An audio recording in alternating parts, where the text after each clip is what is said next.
Thanks, Larry. All right, you're welcome. So some of this might be old hat to you, some of it might be new, but needless to say, my name is Larry Fox. I'm the Vice President of Business Development with BadElf. I'm also a Part 107 pilot and a private pilot as well, so kind of double dipping on all the aviation.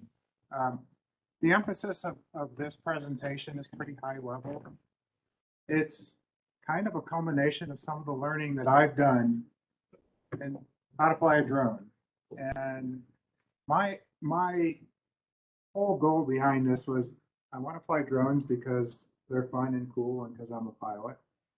And I want to create really great ortho imagery.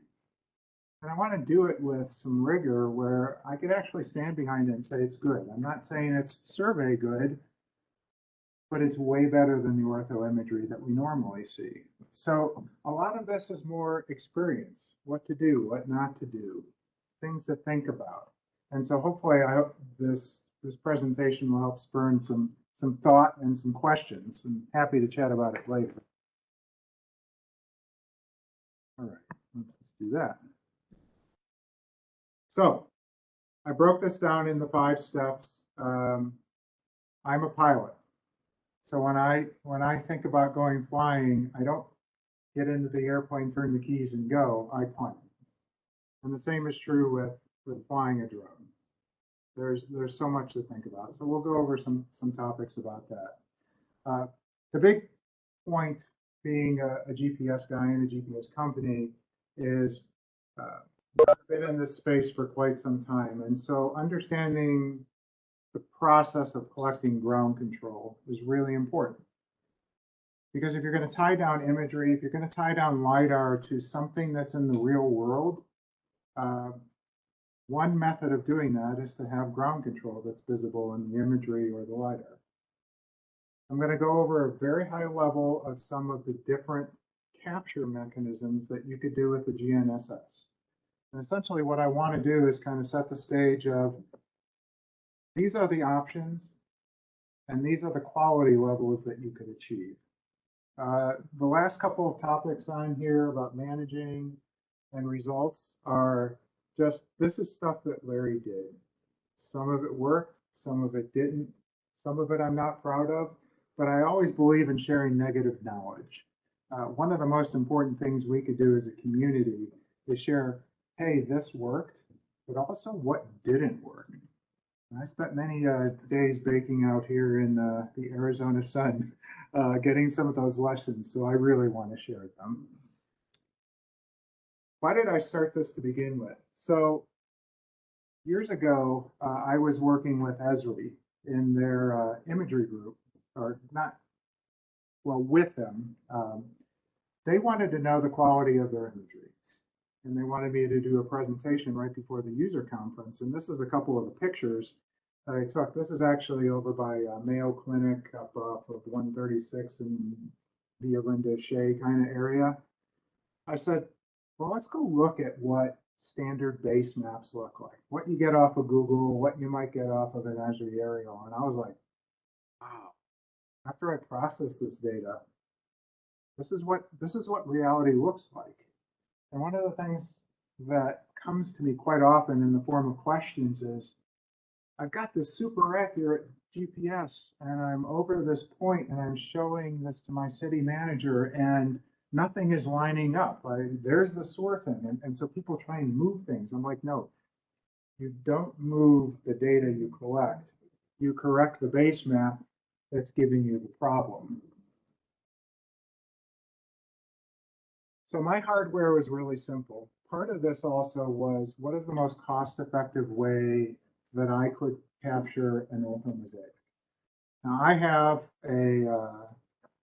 a DJI-3. It's a nice platform, good enough for the work that I'm doing. You know, it's come a long way since that particular device, but it works great. Easily flyable, easily plannable. I wish the battery capability was a little higher, but that's been improved over the years. I use Pix4D or drone to map. I mean, part of what I was trying to demonstrate in this presentation was how would I start a workflow all the way from my planning through Esri collector, through drone to map, through a final project. And that's pretty much what was presented at the IMGIS a few years back. Mission planning, just Pix4D works great. There's tons of software out there. I happen to be in a community of folks who are also Part 107 folks and pilots, and we all agreed that this Maps Made Easy was a really nice tool for people like me that are collecting, you know, small areas, partly just because I have to change batteries a lot. And so managing having a drone fly back to you without capturing a ton of extraneous imagery, which is something to think about. So if you're changing batteries, is the imager still capturing data? Because you got to filter all that out. So these were my tools. So pre-flight.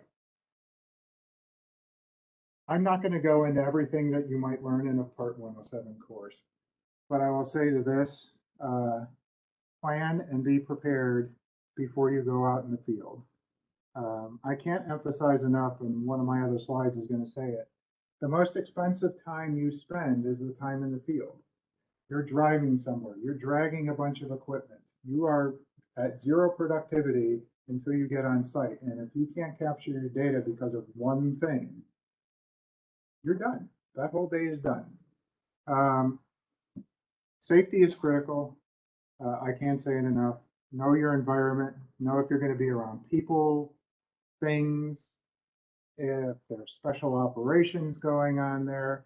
There are so many resources publicly available to assess what is available on your site at that particular time, especially if it's restricted airspace. But most importantly, come up with a plan. So I'm doing ground control. I need to know where those things are going to be placed. I could see that on an aerial base map. That doesn't necessarily mean that I could actually get there. So I have to spend quite a bit of time looking. Is this, you know, if it's just a flat field, yeah, I'm going to be able to walk there. But if it's on the side of a hill or something like that, I don't know. And so if I'm going to plan to capture an area, I have to think about where the ground control is going to fit in that area so that I'm going to be able to correct this data. Can't say enough, Part 107 compliance. I'm not going to suggest that anyone break any rules. It's hard and fast with me when it comes to this. If you're going to be operating under Part 107, then you operate under Part 107. And so anyone who's got a drone license, just follow the rules. It's not that hard. The FAA has really improved things, especially when you have to operate in controlled airspace. I heard this topic mentioned before.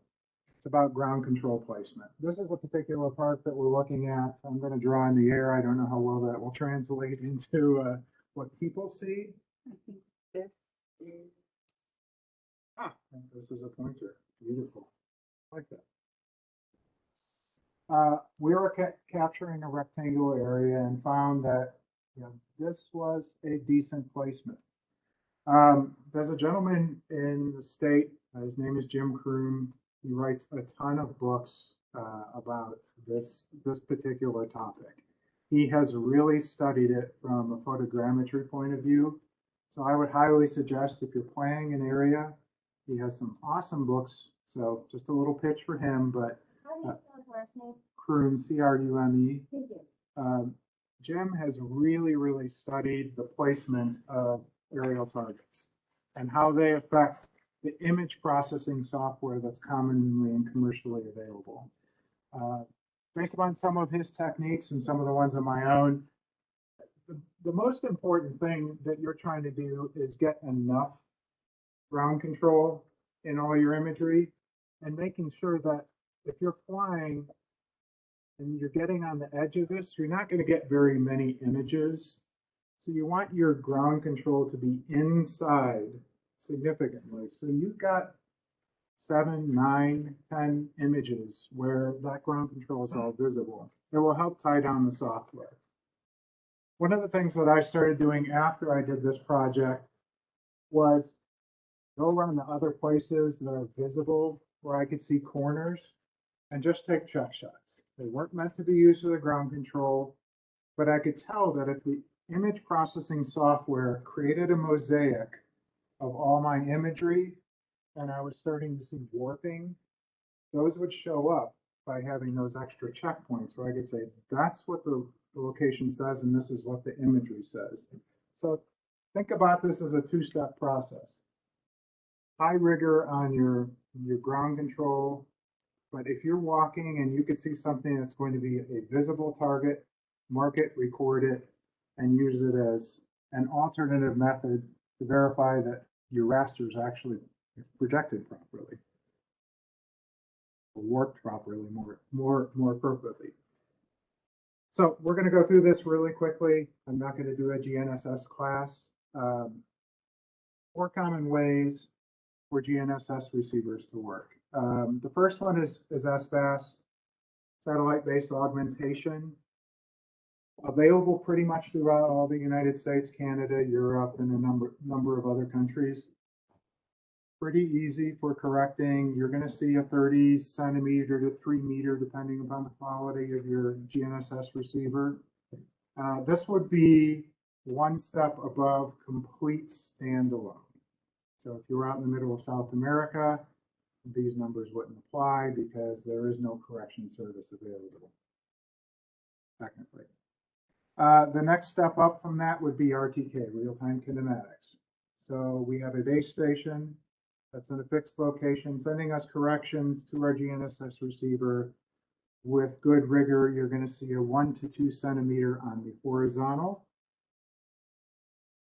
about 1.5 times that on the vertical. So for pretty much all these numbers, you could use a rule of thumb of 1.5 times whatever the horizontal accuracy is going to be.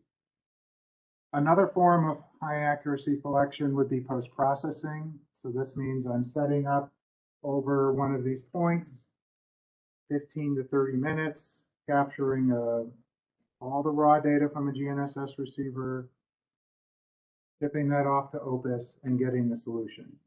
I say 1 to 2 centimeters. Generally, most high-end receivers can do quite a bit better than that, but this is very practical. And the final is a secondary form of satellite-based correction called L-band. So it's essentially another set of satellites that are providing corrections. You're going to see 4 to 10 centimeters almost worldwide, so pretty much between plus and minus 75 degrees. However, it takes a very, very long time, 15, 20, 30 minutes convergence time just to get your first fix. So you have choices. All of these are going to affect the accuracy of the imagery and what your final product is going to be. So hopefully that kind of sets a baseline. I'm going to skip through some of the detail. One thing about post-processing, it's very commonly used in places where you're out in the middle of nowhere. It will work pretty much all the time. You just need to be prepared that you're going to be staying there for a while. For every ground control target you set up on, you're going to be there 15 to 30 minutes minimum. So if you set 10 targets, that's 10 times 30 minutes. So a viable way of doing it, but be prepared for some time out in the field.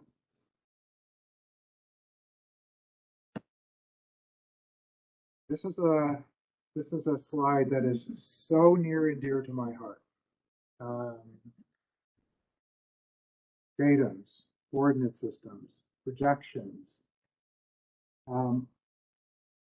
I could take a drone out and capture a bunch of imagery and stitch it all together. It might actually have some meaningful representation somewhere on Earth. It might also be off the coast of Africa. This is probably one of the components that requires the most rigor. For one, know where your imagery is located. What is the projection and the datum that you want this to be presented in? And remember that sometimes GNSS receivers talk or produce results in datums and projections that may not be the same one. So if I take my DJI out, it's going to record a bunch of data in WGS84 and tag that with the images. So I'll get pretty close to where I'm at today. But if I go take out my RTK receiver, I'm going to be in NAD83. Bad things are going to happen in that imagery. I might create a really beautiful image that's exactly off by 1.5 meters everywhere. I'll show you an example of that coming up. There are a number of ways to verify the quality of data.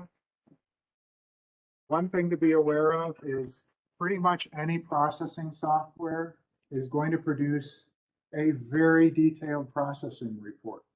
I'm not going to explain the contents necessarily in there, but as professionals, if we're going to use this imagery for anything that somebody's actually paying for, we should understand the quality of the processing. Did the ground control line up? Is the imagery lining up? Because for all intents and purposes, it is a machine algorithm. It does what it does based upon inputs and outputs. And if we don't understand the results of these processing reports and what they mean by the quality of our imagery, we could believe we have a pretty picture, but all we have is a pretty picture. So this is an example. We have a question online. Rosa is asking, how do you change the datum in the drone? So you don't necessarily change the datum in the drone. What you're doing when you're processing is you're saying my drone data, my imagery is based upon this particular datum. My ground control is based upon this datum and projection. This is what I want my output to be. And generally all processing tools, as long as you identify properly what that particular data is, it will know how to do the transformations internally, much like you would do in any other GIS.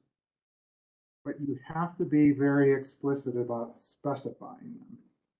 So if you're using a standalone drone and it's producing some imagery, it's likely just going to be WGS84 from a basic GPS unit that's in there. If you have an RTK corrected drone, now it's going to be based upon the RTK feed that you're providing that. So likely here in the States, it'll be NAD83.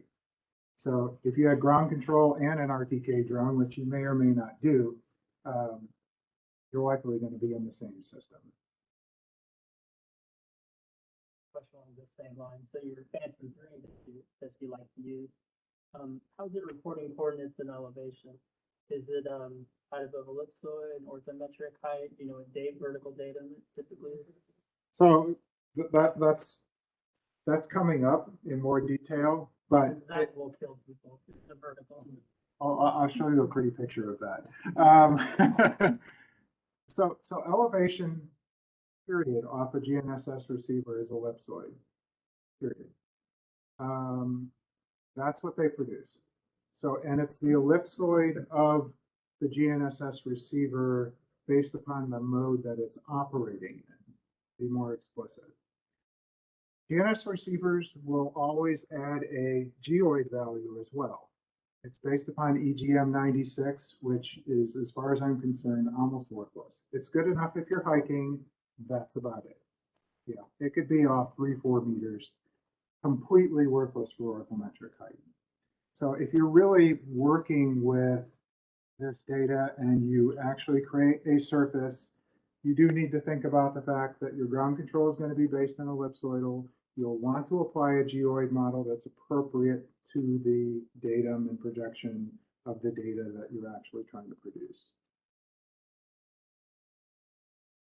So a couple of just quick examples that you see up here. These are, one of the processing reports that you would get on a drone to map, which is effectively Pix4D. This is just one page. It ends up being about 20 pages. A lot to digest, but you start getting a view as to what your data is looking like, and you can actually see in here. This is completely uncorrected imagery. I haven't done anything to it, so you can actually see we've got purples over here and yellows over here, which means, hey, if I want this imagery to look good, I might have to process some of that imagery before I let the processing engine even go after it. The other is where you see where I've got a ground control target, and that's how well that it's lined up the imagery with the ground control after the processing has taken place. It's not bad. It could have been a little bit better, but that's pretty close. This is my favorite picture, which I show my classes all the time. That's a ground control target. That's based upon NAD 83. That's the exact same target over there in green on WGS 84. So if I don't manage my data appropriately, everything is going to be shifted over. This is the most classic picture. I can't tell you how many times I've answered this particular question. And in the States, it's big. But if you go to, other datums, you could be off by hundreds of meters. So critical to understand all these as you're processing data. It's not as simple as put it in and out will come a beautiful product. It will be garbage in and garbage out. Here's your example of what happens when you have the wrong geoid. That's how that point cloud got mapped to the surface of the Earth. Because one is an ellipsoidal and one's an orthometric. It may seem simple that this little formula is here, but that's all there is to it. If you understand those three parameters and you're processing your data appropriately, you won't find an output result that looks like a point cloud that's sitting, 30 or so meters below the surface of the Earth. So the other things to consider, you're using a GNSS receiver. It is not sitting on the Earth. It's probably sitting on a pole. So every component of height that you change affects the location. So you need to know your pole height. You need to know the antenna reference off of the pole height. So if you're really looking to do high quality orthometrics on the vertical, every component should be known. So you're starting out with good ellipsoidal data. Hopefully it's well corrected with RTK. So now I've got NADD 88 kind of data. And if you apply, every tool that you will use will automatically handle this. But it's a matter of knowing. And it's a matter of applying the right geoid and all the other offsets that are components of producing the result. So here's the Larryisms for today. Things I've learned. GNSS orientation is important. You have an antenna. Antennas need to see the sky. If anything is blocking that antenna, it's going to affect the quality of the ground control you create. That includes your body. That includes trees. That includes vans that are parked nearby. A GNSS receiver needs a very clear sky portrait. And what I mean is, if you look up and you could see off the horizon very, very clearly, then your GNSS receiver is going to be able to see the same things as well, and you're likely going to get good locations. If you've got a wall over there, you've cut off half the sky, and that's a problem. So GNSS hygiene, if I'd like to call it. Curing your ground control. Ground control are targets laying on the ground. It's really handy to have them on the ground when the drone is flying over them. Because when the drone's flying over them and a good wind picks them up, they're not all that useful. And then you'll have all this imagery and a missing ground control target, and you'll go, well, I know the precise location of where it was. So think stakes, think very heavy rocks. make sure your ground control is going to show up in your pictures. To the extent that you can, check that you've actually captured the data. So I use Esri Collector as a tool. There are many other tools to collect GNSS data, but I look on a map and go, do I actually have the points? Did I walk on top of the ground control and actually see that I have lat longs and all the metadata that goes along with it? The last thing you want to do is leave the project site, pick up your targets and go, oh man, I missed target 3. Very easy check. Yes. Another question from online. Rose is asking, so if there's a wall on the east, could you have the unit face the west? Would that help at all with orientation, or just avoid the area in general? So the short answer is avoid the area in general. If you have sky blockage with anything that's a solid surface, there's a good chance that the signals from satellites are also going to reflect off of that, and they might actually shift your position and create noise in the solution. So you really want a clear view of the sky to the best you can. A couple other things that I've learned along the process. If you have long recording times, shadows are a problem. The sun does move, so you'll have to think about how that's going to affect your imagery. You know, something like a Wingtra that might only be up for 10 minutes, that's really great.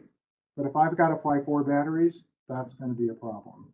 So I have to think about planning when is the sun going to be most overhead so that I don't get a lot of shadow effects.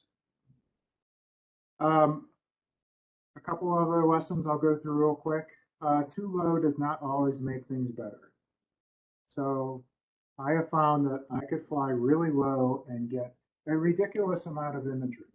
And what I end up with is a ridiculous amount of imagery that takes hours and hours to process and provides no greater value. So really think about your ground sample distance. And if you really don't need to have, something less than a centimeter, then you don't need a centimeter. Don't fly at 75 feet. Maybe 200 might be a better number. You'll probably use less batteries and not have to worry about shadows. Don't fly too fast. Many imagers capture while they're moving. So whether it's using GNSS or GPS or RTK, if that drone is moving a lot while it's sampling that image, you'll get a lot of distortion in the location.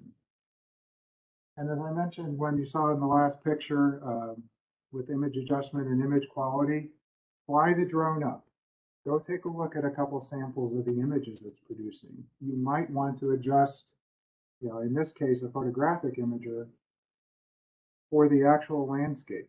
It's really hard to take pictures of this stuff out here. They don't show up very well. You get artifacting like you saw on the imagery earlier. So just a few things to think about. And finally, if you're going to use ground control, make sure it's ridiculously high contrast. In the bright sun, if the drone can't see a clear distinction between black and white or some other set of colors that the imager could pick up, it's going to be really hard to map your ground control to those as you start looking into the pictures and zooming in and trying to assess where's the center of that target. Well, it was yellow and white. I can't see the difference between the yellow and the white. So very high contrast is a big deal. So some lessons learned.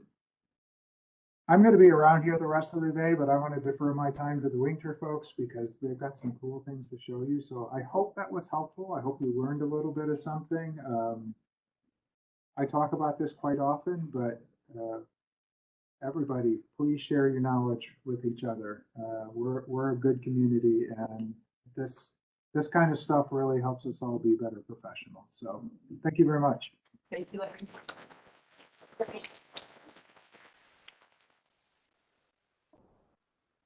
Good transition. Yeah, perfect.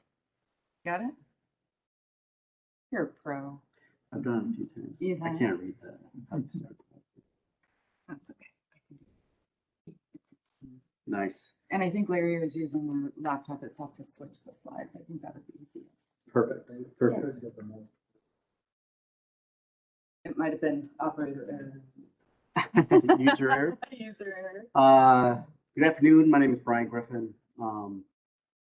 I'm the Wingtra guy, I guess is the easiest way to say it. Branco and I, we partner. So Branco is the local or the Arizona dealer for you guys, if you're interested. Just to go over a few things. If you guys were all here for the demo to see it, we were the one that actually flew today. It went up and came down, not up and then down really fast. Where's he at? Is he? Oh, he's not in. All right. Just to let you know, I sold both product lines. The EB is a nice product as well. Obviously, I'm. Yeah, we have to give Chuck a hard time. Yeah, exactly. So the WingtraOne, the one that you saw today is Gen 1. They just released a Gen 2, and that's pretty much what I'll be talking about. For the GIS people, the one thing that's nice is that lots of times you guys don't use the elevation. I know this may not make you happy, but they don't use the Z. So you're looking at centimeter grade accuracy without the Z. So and let's close your ears when you're listening to some of this stuff. So our Gen 2, the one thing that they've changed quite a bit is the motor servos, the things with the cameras. They've added 3 more sensors. The one thing that's really, really nice about Wingtra is that they are customizable. No matter what unit you purchase, if you wanted to go with a MicaSense multispectral camera, or if you just want to do a red edge camera, or if you want to do a 24 megapixel camera, the bird itself is going to be the exact same thing. None of that is going to change at all. I'm sorry to interrupt. For the folks that, we have a whole bunch of folks that are virtual Oh, okay. and they weren't here for the demonstration. So you might want to share a little bit More about about the Wingtra itself Okay. and what makes it different from other drones. Yeah, so the Wingtra is a VTOL system. So it's a vertical takeoff and vertical landing. When it is also fixed wing. So it really takes off and lands like a multi-rotor or a helicopter, but it flies like a fixed wing. So in the cases that when people ask me, so when do you use a multi-rotor and when do you use a fixed wing? It's usually space, like how much do I actually have to fly? The one thing that the multi-rotors can do that the Wingtra cannot do, it cannot hover and take photos of something extremely close. Like if I want to zoom in on a bridge and bump it, or I'm doing a monitoring or inspection work on something that I really want to zoom in on, then a fixed wing would not be your product. But when it comes to traditional photogrammetry, when people say, well, what if I only have like a 12-acre site to do?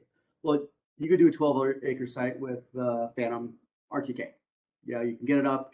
It'll take, 20 minutes or whatever it is. You might have to change one set of batteries or something like that. I just tell them, well, if you buy a high-end multi-rotor, it's going to cost the exact same amount as what you could when you purchase it from me, and I'll be done in 6 minutes. It takes off and lands just like the exact same thing. It's just extremely fast. Like he was saying, and a lot of people say, when you're out in the field, that's your most time, of waste. So instead of you being out there and having to swap out 30 sets of batteries, besides having to purchase all the batteries and charge all the batteries, I'm using one set of batteries. It goes up, it comes down, I'm out. The one thing that the multi-rotor does really well is it stops and it stays out of property, where I have to go through and come back and around. So you have to make sure you keep an eye out when you're flying next to, let's say, private property, or there's a school, or there's a highway. So you have to make sure you want to run perpendicular to it so you're not flying over it all the time when there's a lot of people around as well. That's pretty much the difference between like a multi-rotor and a fixed wing. That's almost in every case. The major thing for the Wingtra though is the vertical takeoff, vertical landing.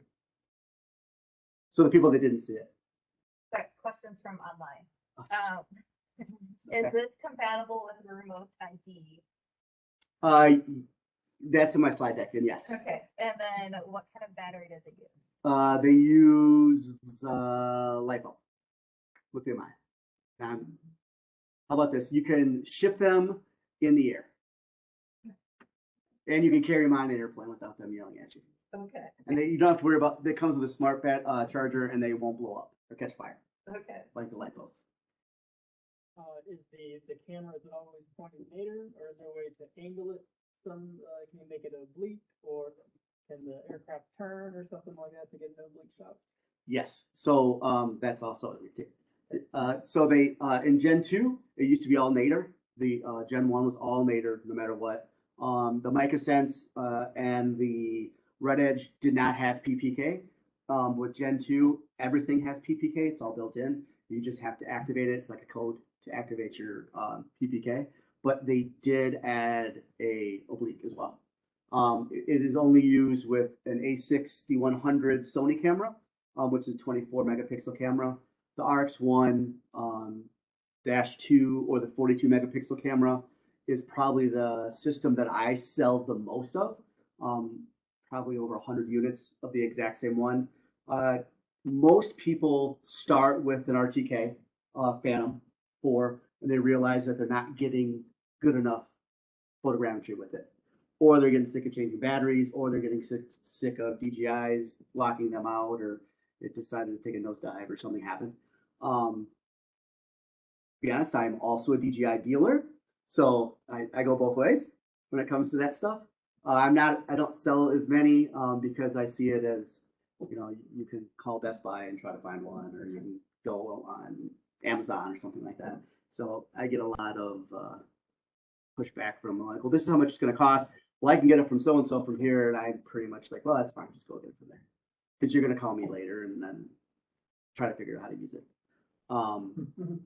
So, any more questions? No. Go to the next. All right, so this is what we were just asking about the remote ID. It's going to be built in. It's going to be in the system. So once it's going to be available, it's not going to be a hardware switch. It's going to be a firmware turn on. I have absolutely no idea if they're going to charge for it because I'm not in charge of that. But I think someone was saying September 23 is when everyone's going to be, if you could have something put up in the air, they're going to want it. They planned ahead. It was something that 𝐁𝐁 does really, very well with, is keeping up on all regulations and stuff in the US because they don't want to lose their business. They already have lights for it if you wanted to fly with actual flashing lights, or if they just go on the edge of the bird itself. It's not for night, it's just basically to see, because we don't have a LiDAR system as of yet. So there is no flying at night for us because photogrammetry doesn't really do well in dark. So the new payload surfaces and compatibility with stuff. The one thing that Wingtra does not do, they don't create their own sensors. They're always using the top of the line market sensors. So they're using the Sony, which is best in class. They're using the MicaSense, which is pretty much best in class. They'll find whatever's out there. So they don't change. The one thing they can actually touch and manipulate is the bird itself. So they try to make that not to fail. The one thing they get really, really upset with is when I send them a text or I send them an email saying, hey, one of my guys just crashed. It'll take about 3.5 seconds before I get a response that says, I need their flight log. It's the first thing that they always ask for, because they want to know where they're flying in conditions they shouldn't be flying in. Or the best way to say it, was it user error? So far, of all the sales that I've had, there's only been one critical failure, and that was, I call it Gen Pre-1. Generation 1 is the ones you guys fly right now. This one was before that, and it was an engine failure, and it crashed. And it actually cost me a lot of money too. So I wasn't happy about it, and I made sure it was a site that was a military site where they banned it from the site. They had a bit, sorry? Did they have a jammer? No, it was just a failure. Just the engine went out on it. And they had they had it for like 3 weeks, and there was 50 units they were supposed to purchase, and then they banned it. So that hurts. So I wasn't very happy with Wingtra at the time. So, where are the parts for Wingtra made that were not legal? No, not legal. It was just a critical failure. It just, one of the engines went out. Just because of the safety issue. It crashed. Yeah, and it was, they purchased the unit, in 4 weeks, they were purchasing 50 units. So, and the third week, they were flying it, and it was just, bad luck for me. I've never had another one, knock on wood, have a critical failure like that. Usually what happens is user error. It's too windy, I took control over it, I tried this. They no longer sell it with, remote control. Every unit used to come with, you guys probably have a remote control. Whenever I did my deliveries or my training, I said, the second you take that out, you void your warranty. And people always looked at me because they think it's going to be fun to fly an actual fixed wing, which is very, very difficult if you've never done it by hand. It's 99.9% of the time it's autonomous. It takes off, it lands, does its all flight plan, everything by itself. The only time I ever take it over is if it's going to come down in the mud. I'm a salesman. I don't do the mud thing anymore. So I move it over to a nice dry spot and I land it. My background is in surveying. I surveyed for 16 years in a previous life. And then, I live in Chicago. So you guys get the heat. I get the 40 below. And guess what? They still want that survey done. So I was done with that for sure. But we didn't have this technology, which I wish we did. Question online. Do you need a lot of soft landing room? No. You need what do you say? We're 1 meter wide. So you need 1.5 meters. That's it. It'll take off and it'll land. I say it's an autonomous landing, so you're gonna get 2 to 3 meters. But when it'll basically come straight down. And you guys, people online weren't there, but she just moved it over probably 3 feet and then just brought it right back down in the same position. It's one of the beauties about the Wingtra product. All right, these are the payloads that we have. I guess I can go through them real quick. How are we doing on time? You're doing fine. Okay. I don't want to take someone else's time. This is our I call it flagship. This is what I sell 90% of the time. Usually it's a DJI person that again wants to do something farther. They want a better camera setup. It's for me the easiest possible sale you can ever have, because when you take this photo compared to what the DJI is giving you with the 20 megapixel camera, I'm flying at 350 feet and I can zoom in on change and tell you how much is down there. I used to do it for my demo. I used to take change out and drop it on the ground. And then when I got back to the thing, I would zoom in. I go, look, I left 84 cents there. And I'd just zoom in and I'd show them. The camera is remarkable. This is the new cameras. Oh, go ahead. Okay. How does it compare to the P1? You sell the DJI, right? I do sell it. Okay. How does that one compare to the P1? It's the Sony is nicer. It's cleaner. P1 is really nice too. Yeah, 45. So the difference in cost too. Your P1 is cheaper. Oh, okay. The Sony, the RX1 is about $8,000. And then, so the Sony, this A6100 is compared to the DJI, the Pro or the RTK Pro, which is, so the base system, like just the bird for itself, if you're curious about pricing, is about $19,000. And then you're going to add the payloads to it. The one thing that we have not gotten is a LiDAR system.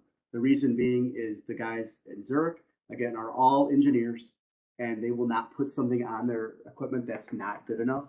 They would use the puck that's out there now. The phases aren't there. They want a multi-phase that's got a light enough payload. Like your payload would be way too heavy. They're looking at 5 to 6 pound payloads to try to do it and to fit in the system, because the one thing that is nice is that I could have swapped out her payload with 𝐀𝐫𝐢𝐳 multi-spectrum camera, and it would take 4 screws, and I could have it done in less than 45 seconds. I take 4 off, I put 4 on, plug it in, it's ready to go. You still have to do all the calibrations for the 𝐀𝐫𝐢𝐳, just like what Chuck was doing. We have a grayscale, the whole thing. That still has to be done when you're using multi-spectrum cameras, but the light and everything, it's all the exact same. Changes the top cover, changes a little bit, but that's just so you can have the light on top. It's really easy to swap out. It's not like you have to be a mechanic or something. It is a USB port, 4 little teeny screws, comes with a screwdriver. You're done. Here, this is the camera that the Ultim and the Red Edge. It's now that's new. They have PPK with them. Before they did not. Now they do with Gen 2. I should say that this camera is your oblique. So this is the only camera they have with the oblique, and I think that has to do with the size of the camera. The payload for this, if you look at this camera here, it's too big to oblique it. So they'd have to change the entire body style to do it, and I don't think they're there yet. So that's the reason why they use this camera. I've only flown this camera one time. It's brand new, and it's very similar to the QX, the ones that you guys flew today. There you go. Here's the 6100. Except for they changed the lens. It's a wide angle lens. I've never flown it, so I can't give any. It came out in August, and I don't have the payload yet, so I haven't actually did the have done the flight itself.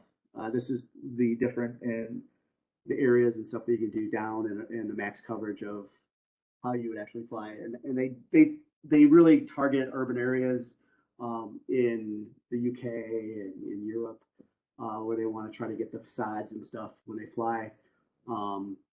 It gets a little bit harder here when you're trying to fly in town or something like that. People kind of frown on that. Do you guys have any questions? I mean, I have. I'm good. Yeah, go ahead. Fundamentals behind the PPK camera.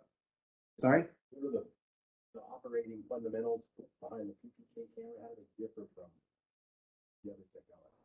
So PPK is post-processing. It's not RTK. I really I'm not a fan of RTK drones. Surveying with RTK and radios when you're walking. I've been in positions where you get behind a hill and you lose radio, or you get, you lose signal for one reason or another. When you're running RTK with drones and you lose signal, well, you could lose a block of data. So I'm not a fan. When I do post-processing, it's going to be, hey, I'm going to process all this with the same. So my bird's going to fly with GPS. The base on the ground is going to use the exact same GPS as it's collecting, and then I'm going to process both of them to calculate the data, calculate positioning. Can you use public? VRS? Yes, you can use VRS network. You just have to make sure you check your time and then bring it in 1 second intervals. So if you go to a VRS system that's out there, I would try to find something close. There's gonna be error the farther and farther away from your site. So I wouldn't grab a base from Illinois if you're flying here in Arizona, or you have a network that's most states have local networks like a Trimble network or a Leica network or a Topcon network. I don't know what Arizona has. I heard you guys talking about use like one base open or turned on, and I hear it all the time. So the farther and farther you get away, the more and more error, parts per million error. Farther you get, you create error for yourself. So along the same lines, maybe it's a question for Larry as well. So yeah, when you're saying post-process PPK, it's all about correcting it against a better measurement. Is that still the case? Yeah. So again, Differential correction.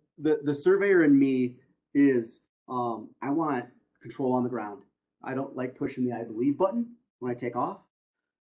So a real like you were saying, real fit scenarios, I'm going to give you a centimeter grade accuracy with nothing, but it's going to be flying autonomously somewhere in the world. All right. So using PPK and my ground targets, I want to lock this into a location where I can use it in absolute. I can use this data for something. Like I want to use it for reverse engineering, or I want to use it for just creating topo lines in the real world. It's a deliverable. What do I want to give to my customer, or what is someone asking me to collect? I need all the information on all these power poles, and I need to know in a GIS format to put in an 𝐻𝐵𝐺, or, well, what I'm going to do is I'm going to fly all this, and I'm going to create a point cloud on this pole or on these fire hydrants or on the curb or one point or another, and I'm going to click, and in the software that I used and I'm going to point and click, and then I'm going to add my attribute, point number, it's going to get the latitude, longitude, and I'm going to put it in Esri, or I'm going to put it into my GIS format, wherever I need to do. So your PPK stuff, you're setting up the base, Correct. and so do either of those have like a requirement to like stabilize for, n number of minutes before you? So the surveyor, I show up on site, take my base out, I turn it on. Drink my coffee, I read my paper, I get out, take off, I land, take everything down, put everything away, make sure everything's done. Then I pick up my base and shut it down.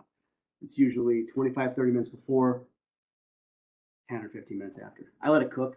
I don't want to just jump out and fire it up and go.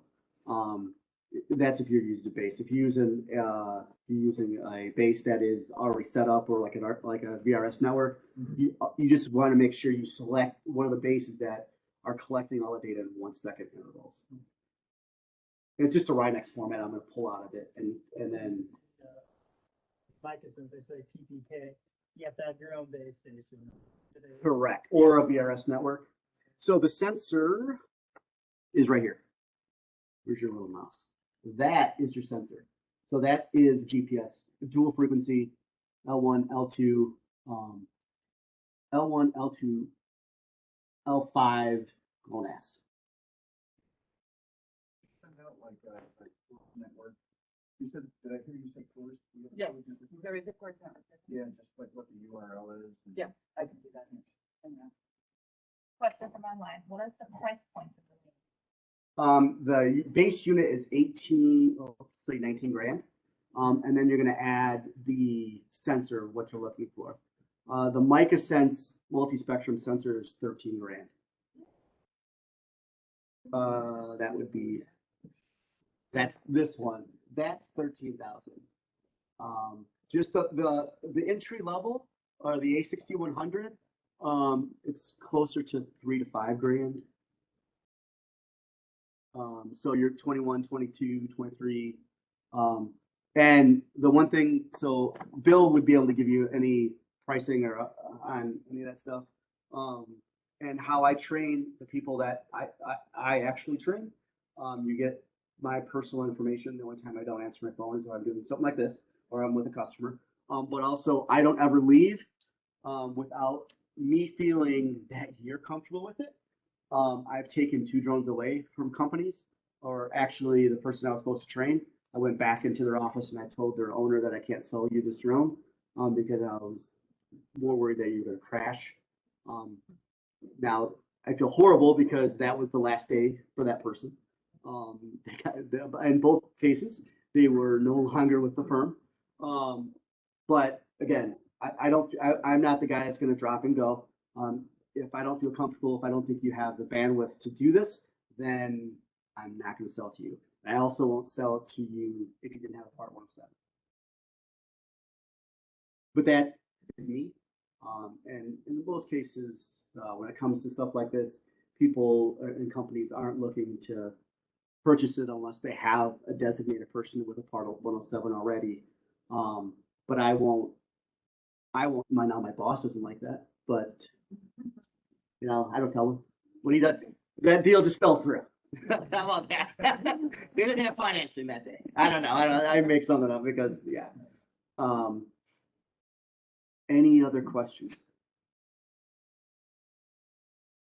All right, thank you. Yeah. Great. Thanks. And do we have your permission to send out the slides? Yes, you can have it. Great. Perfect. All right, folks, for those online, we've got about 10 minutes. I'm going to give everybody 8 minutes. I'm going to give everybody a break so you guys can visit the restroom. You can do that at home too. We'll get started again in 8 minutes, so at 1 o'clock.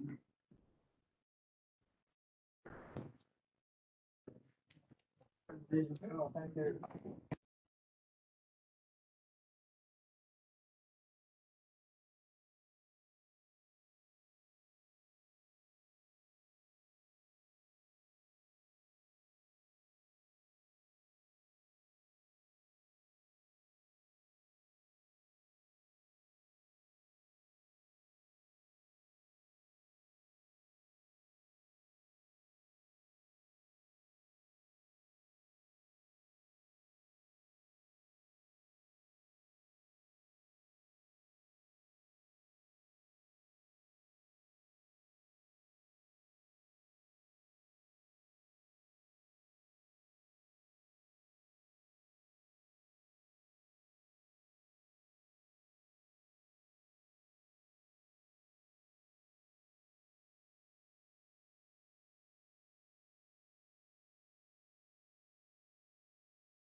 Oh, goodness.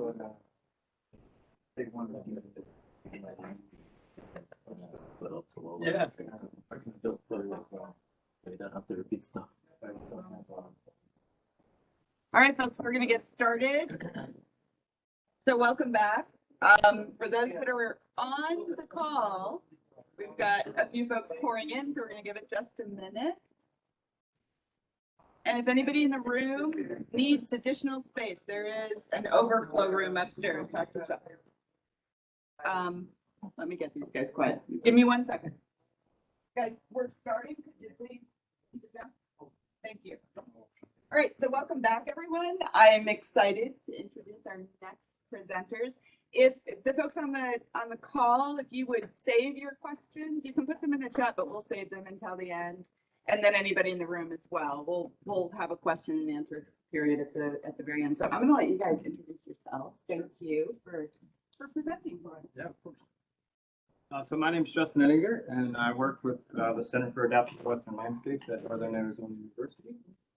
I'm Kedia. I worked with GreenDrone on the project we're about to present, and I currently work with Cox Communication.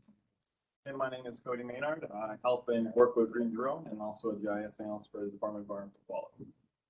Cool. And we have my colleague Jacob Draper as well from NAU.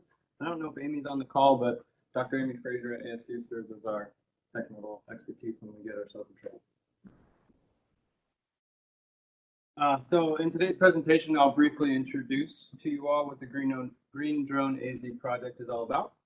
I'll hand it over to Arnold and Cody, and they will discuss two approaches that we've taken to processing multispectral drone imagery. And we'll end with a little discussion on approaches. So GreenDrone AZ launched in early 2020 with two primary objectives. One, to build an education outreach program dedicated to teaching middle school and high school students about GIS and drone technology, specifically how they can be used in natural resource management to solve real-world environmental issues. I look forward to talking to you all more about that, but since we're here to talk about multispectral data, we'll focus on objective number 2, and that's biological monitoring of an ongoing conservation effort just outside the Phoenix area. So my colleague... Sorry to interrupt. Yeah. Some of the folks online can't hear you very well. Okay. So probably have to, embrace your owl a little bit Inner owl? more. Your inner owl. So my colleague Jacob Draper and I also, in addition to GreenDrone, we manage the Lower Salt River Restoration Project. And so this is a riparian restoration project that was established in 2018 following a wildfire known as the Cactus Fire. The Cactus Fire burned over 800 acres of riparian and Sonoran desert habitat on the Lower Salt River.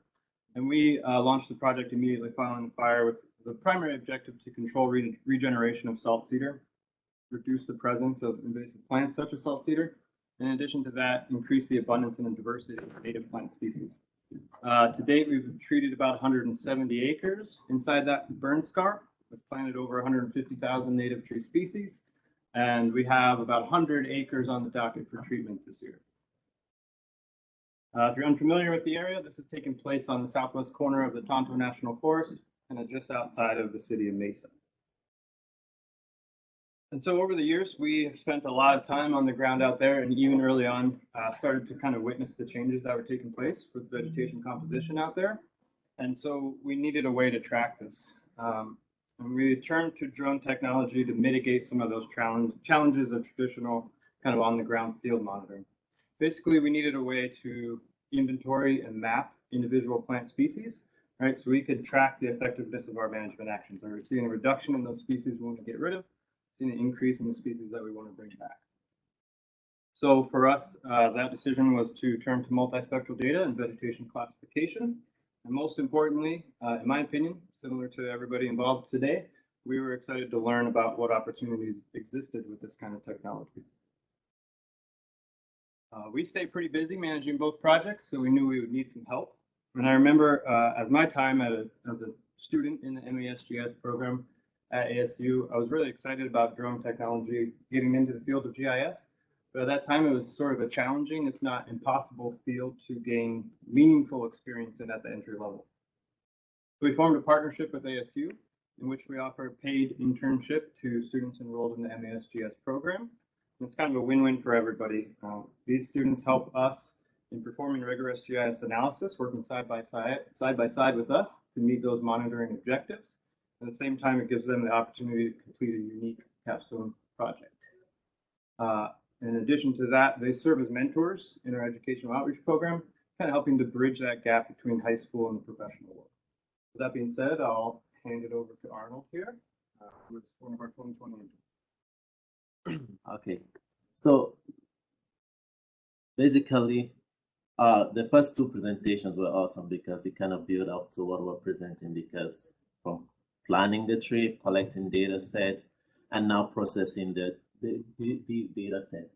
We use two types of drones, the DJI Pro and the Multispectral, the Phantom 4 Multispectral camera.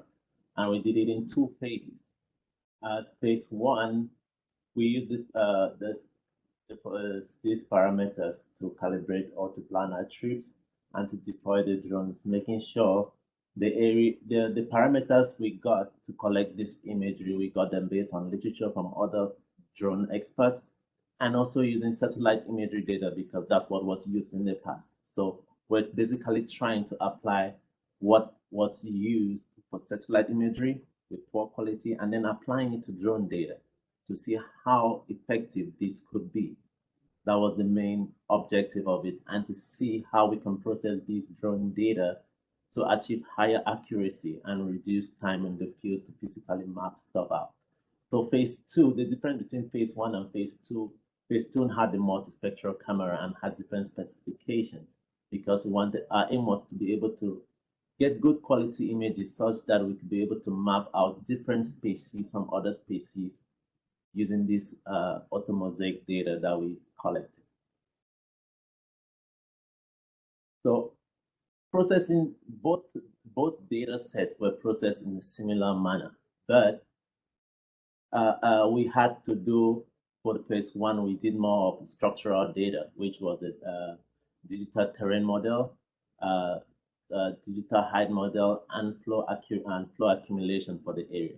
The whole idea was, from a geological standpoint, I'm a geologist, plants and other plants usually thrive in different terrains. So terrain definitely has a part to play in locating different plant species. Some like areas that are moist, some like areas that are dry, some like higher altitude, some love lower altitude. So that has a part to play. These are some of the decision characteristics that can be trained, you can use to train data sets to do mapping for you. And then the other side, we use standard remote sensing indices calculations for NDVI, NWDI, and the other ones. And then we also collected multispectral data for separate layer, like separate red, green, blue, near infrared, and red edge data separately. And the whole, and we use Pix4D to do the initial processing of the data. That's stitching them up together, matching them the cloud points, getting the 𝐀𝐫𝐢𝐳𝐬 and all whatnot.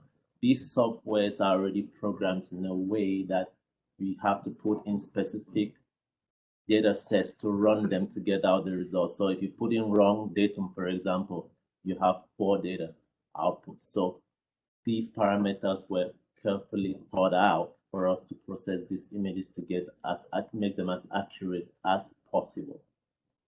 And the bottom line of what we used that was really helpful in the whole of this project was to vegetation classification. And we did in two phases. The first phase, we did it based on the spectral data only and ran this process completely to the end using deep learning. And then the second one, we had to add the structural data in it, and we used from Pix4D, ArcGIS Pro, and there was an extensive level of coding involved because of the random forest analysis. We had an interesting team. One person was good with coding, another person, we had to put all those skills together to be able to make this come to life. So this is a screenshot of Pix4D as it stitches these images together to make sure that you have the right overlapping. So if you did not do the calculations right for these images to overlap each other accurately, then this automosaic may not be as useful or not be as clear as you want it to be. So we also collected ground reference points while on the field. Physically go identify the different plant species to make sure what you collected is actually on the ground. And then once we have the automosaic, we have to put together a training data set to map out these species. The blue represented water. This other color represented, I think it was, cattail and different plant species that we're interested in. It's a whole bunch of them. And then we put them in this, we train these data sets to identify these characteristics. At the end of the day, we came out with the structural layers that has the digital terrain model, height model, which has the altitude of different plants. Different plant species have the maximum height they can grow. So that also plays a great factor when you're trying to classify plant species. And then the flow accumulation model also shows you where water accumulates within that area. These are the structural parameters that are very critical. And most research papers do not focus on this when doing plants classification, because this is mostly a thing that deals with the third dimension. As someone mentioned, they hardly consider that. On the other hand, this is mostly 2-dimension and using the different light bands to be able to produce these indices for the spectral layers.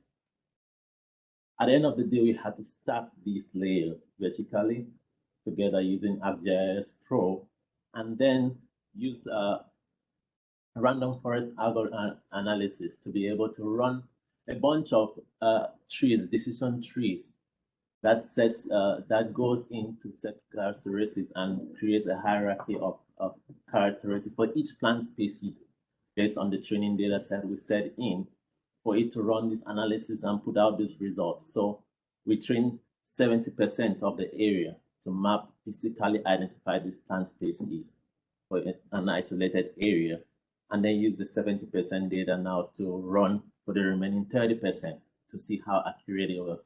Then we're able to apply this now to a bigger area. Mind you, we had ground control points too that cover the whole area to also increase the accuracy for this for these data sets. At the end of the day, we had to compare both data sets to see how accurate we got. So spectral data sets only, we discovered that the most important of the layers, funny enough, was the blue light band. Usually from remote sensing, the blue band never really, people ignored it because it was reflected by particles, cloud, and all that from satellite images. By using drone data and running the random forest analysis, it showed us that the blue light played a significant role out of all the other spectral layers in increasing the classifying the plant species using just the spectrum. And then combining now the other three, the structural, that's the terrain, height, and flow accumulation, it bumps on the accuracy to 93% using random forest accuracy analysis. That's a huge difference, which means a lot in terms of analysis. And you could actually tell, when you put out them visually, you cannot see it, but when you plot out the data set, you can really see how much difference it makes when you include the third dimension in your analysis. And at the end of the day, we could tell, we were able to, without you going to the field to visually do it, to be able to map out areas of interest that needed treatment, areas that were already doing good, areas that we should focus in, areas that we should pay less attention to during the Green Drone project. And then we came out with other manuals that the Green Drone team can use to apply it across the whole area, because these were just 2 zones in a set of a huge area. I don't know how many hectares are there along the south, the south. This phase of the project was about 170, 200 acres, and last year we were at 400 acres. So yeah, basically last year we used random forest analysis to get out these data sets which have been useful to the project, and then the second team did more of that this year. So stepping up into 2021, building off of the work that Arnold and team did last year. We basically took what they ran with in 2020 and tried to answer some more questions and also figure a little more out as long as we go. So across the 400 acres across our project site, we worked with over 38 GCPs across the project site. We basically field verified these to make sure they were still intact from previous assessment and use these for our continued assessment. Just like last year's work, we used the DJI Phantom 4 Pro for all of our orthomosaic and RGB data collection. One major change to this year's work is we decided to use the WingtraOne system. This was a little more efficient. We partnered with ASU to be able to do this. This finished pretty much our assessment with the multispectral data within an hour. So this was incredibly heavy hitting material that we were able to use the WingtraOne system. So initially working with the image processing, all of our work done was in Pix4D. Our work on Mosaic was just with the basic stuff with the NAT83 2011 UTM. 12 North, it was orthorectified for georeferencing. Along with that, the secondary products were the DTMs, the DSMs, point clouds, and contour lines developed by the actual Pix4D processing. For the actual on-the-ground collecting, we went with a more efficient and quick way to use our own personal devices to work with it. So we worked with Esri field maps. This was very effective. We were able to set up a couple domains and subtypes and collect over 347 plant points across the project site. These were all field verified with plant identification guides. So we knew what we were looking at on the ground before we even got and sat down in front of the computer. Across the project site, we basically established 15 classes of individual vegetation species and a couple of man-made categories for like culverts, cars, roads, that type. And then we basically took these individual species that we were going to work with at the individual level and then also grouped them by their life form. So whether they were trees, shrubs, general grasses, that type of thing, and lumped them into just 8 general classes to have a more general classification along with the individual classification. So this just kind of breaks down the actual data that we collected. These are the actual plant photo vouchers. As you can see, there's way more than 15 classes. Basically on the project site, whatever we found, we cataloged and grabbed within field maps. This basically narrowed down to a little bit more because anything that we found that had more than 25 samples across the project site, we ran with. So that boiled down to these actual training samples for the individual category right here in the middle. And then those were broken down into those general categories for the just basic life forms and subtypes on the very far right. The next step in our project was to segment our imagery just for basic segmentation properties and to use this within ArcGIS Pro tools. We dropped it down from 32 to 8-bit.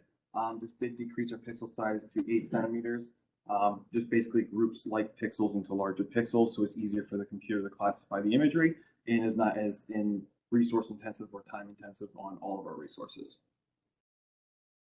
So within ArcGIS Pro, we basically went with values of 18 for the spectral, 16 for the spatial, and the pixel depth of 30. We'll get into that a little bit more when we start talking about the actual classification process. So building off of what Arnold had mentioned and what previous work had done, we worked with basically the same exact workflow. The only differences are we included a couple other indices, including the green NDVI, the ENDVI, and the ND red edge. The only other major differences to this is that we did our random tree classifier for a general and an individual classification compared to just last year doing an individual.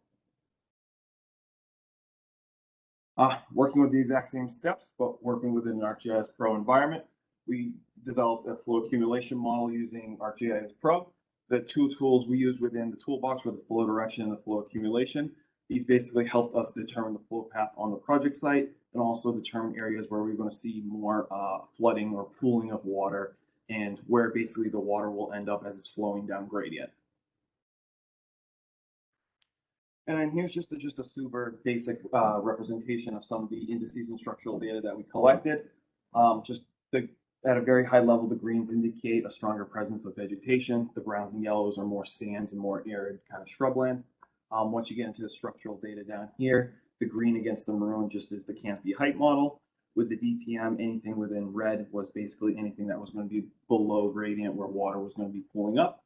And then with the flow model itself, anything within that darker blue compared to that green, That's where we were going to see more runoff occur. So basically, as you can see, the channel of the riparian corridor and where the actual stream bed is, that's where the really dark navy blue is at this point.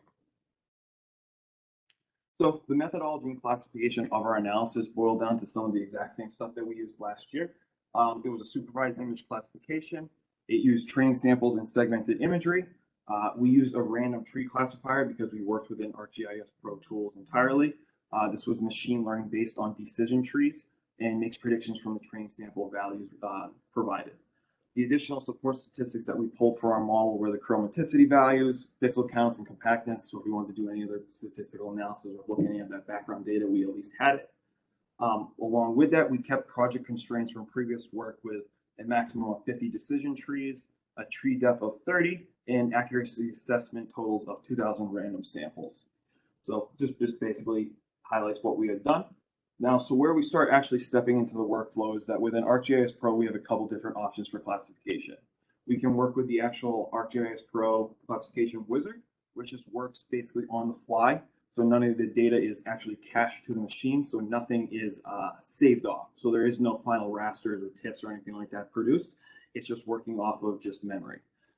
We did that for both the individual and the general classifications with the wizard, and then you taking a more robust approach, we use the individual tools within the geoprocessing toolboxes for the actual individual and general classifications alone.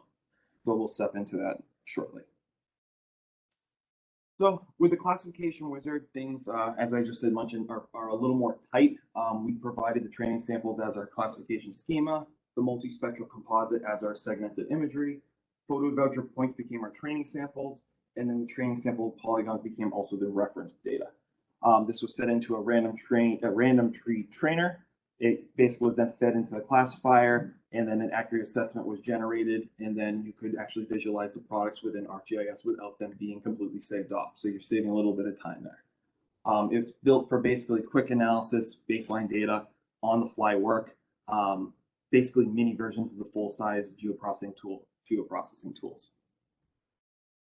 So the random tree classifier with the individual tools is resistant to overfitting of the data. It allows for individual decision tree preferences. We worked with the exact same values we used within the wizard itself. So 50 trees, a tree depth of 30. At this part, we used an additional reference data set, which we call the raster stack, which was all those indices along with the individual color bands as well. The output of this particular process, or just the random tree classifier tool, is an ECD file, which is an Esri classifier definition. This basically acts like the key to a car. You can then plug it into other schemas, other classification efforts, and use that exact same preferences and settings. The next step of our actual process is to now feed the classifier. So within the raster classification tool, again, you're going to give it the segmented imagery, the ECD file, and the raster stack as a reference data set. The outputs of this are the actual finalized raster data set. So this is something that is actually saved off onto one of your hard drives or one of your projects. At this point, it's saved. You're ready for accuracy assessment in that production. So when we actually did the accuracy assessment points with the individual tools, we still use 2,000 random samples. The random samples cover the extent of the entire raster. From this point, a confusion matrix is developed. We basically reported on the kappa coefficient and the overall accuracy for our project. This basically comes down to the final step, where scores basically that 60% or higher put you in really good agreement with the models between what you did and also the computer. So when all is said and done, here's our results. What you see right here on the side is the individual classes, and then on the right side, here's the general classifications. What we basically found is that with the individual tools, the cap scores went from 74 to 79%, and then with the overall accuracy, we are looking at the 80s to the high 80s at around 86. When we jump to the individual tools, we saw a jump to 93% and 94% for kappa scores, and overall accuracy of 91 and 96%. As you can see, there's just a little more detail with the individual classifications, but we believe results were better with the general classification just because there was more general categories within your accuracy assessment. It was easier for us to get a higher score based off of the smaller class sizes, but the more general dynamic. So by doing this, we basically came up with an updated plant inventory where we could actually break down at the general and individual species subtypes, basically what roughly encompassed what on the project site. So now managers and restoration professionals can now use this data to target specific species or basically figure out where they need to put their resources going forward. We basically found that within our project, the blue wavelength that was basically seen as being a possible solution with the original project. The pros of it were that it was a short wavelength, it was smaller and compressed in frequency. At higher altitudes versus lower, it was more localized, so it was easier to use at the drone level. The absorption of blue light and high reflectance rate made this ideal. It was the enhanced normalized difference vegetation index that pulled more of this blue value into our model. And basically, it was just more enhanced for the blue light itself. The cons of this is that it was ineffective when using additional data. And when you introduce other normalized data, it kind of just gets watered down because everything is normalized to begin with. So there's not a major difference between all that normalized data. Results were insignificant when combined with additional indices. We found that basically for future considerations for data collection and classification on the project site is that increase the number of surveys, be rigid with the times that you do them, vegetation shared spectral ranges. We basically touched on the same things that last year's project did as well, like mesquites and salt cedars have very similar color values, so it is harder for the computer to pick them out. The same with bare ground and dead cattail and kind of dead vegetation in general. They all share those same similar yellow kind of orange values. So it was, again, harder for those to pick up. So those were also sources of error. With the classification simplification, we basically found that the individual species works great. The general classification works great. A good sweet spot might be doing something more in the middle, where like the National Land Cover Dataset does, where it's more general but specific categories like forests, herbaceous trees, etc., stuff like that. We also found that basically just flight parameters and drone selection going forward, does DJI or the WingtraOne make a more efficient collection means for the project and future surveys? Great. Thank you very much, guys, as always. And I thought we'd just finish up with a little summary of kind of what you just heard as far as both approaches went. As you can see, both approaches sort of leaned on the three fundamental processes of collecting drone data. For us, that was in bands of light, including red, green, blue, near infrared, and red edge. That data is then brought into the photogrammetry software where you get your outputs of the point cloud, digital elevation models, and georeference orthomosaics. Then we bring that into the GIS environment where the raster calculator tool can be used to create spectral indices and structural layers such as the 𝐀𝐫𝐢𝐳𝐨𝐽 model. Then we use the orthomosaic and on-the-ground knowledge of plant populations to make those training samples representing, this is where cottonwood, this is where mesquite actually exists. And that all goes into that supervised pixel-based classification. Looking at the two approaches side by side, as these guys pointed out, they're almost identical down to that last step. And so in year one, I had one team member who had a really strong programming background. And so they used that random forest algorithm in the Python environment. In year two, we stuck to tools inside ArcGIS Pro using that random tree classifier. And again, just comparing the 2 years there. So our project size went from 200 acres to 400 acres, which is where ASU's help with the Wingtra really came in handy. We do have 9 batteries for our Phantom 4 multispectral, but no one wants to stay out there for that long. And then, of course, the difference in the classification analysis. So that random forest algorithm versus the ArcGIS Pro tools. Both of them benefited by combining spectral and structural data and yielded similar overall accuracy results with that 93% individual species in the first year, 91% in the second year, and 96% for general life forms. So, of course, the end result of data that was collected this year. I think the coolest thing to point out, so if we look at salt cedar here in our legend, you can see it's this pink colored vegetation here.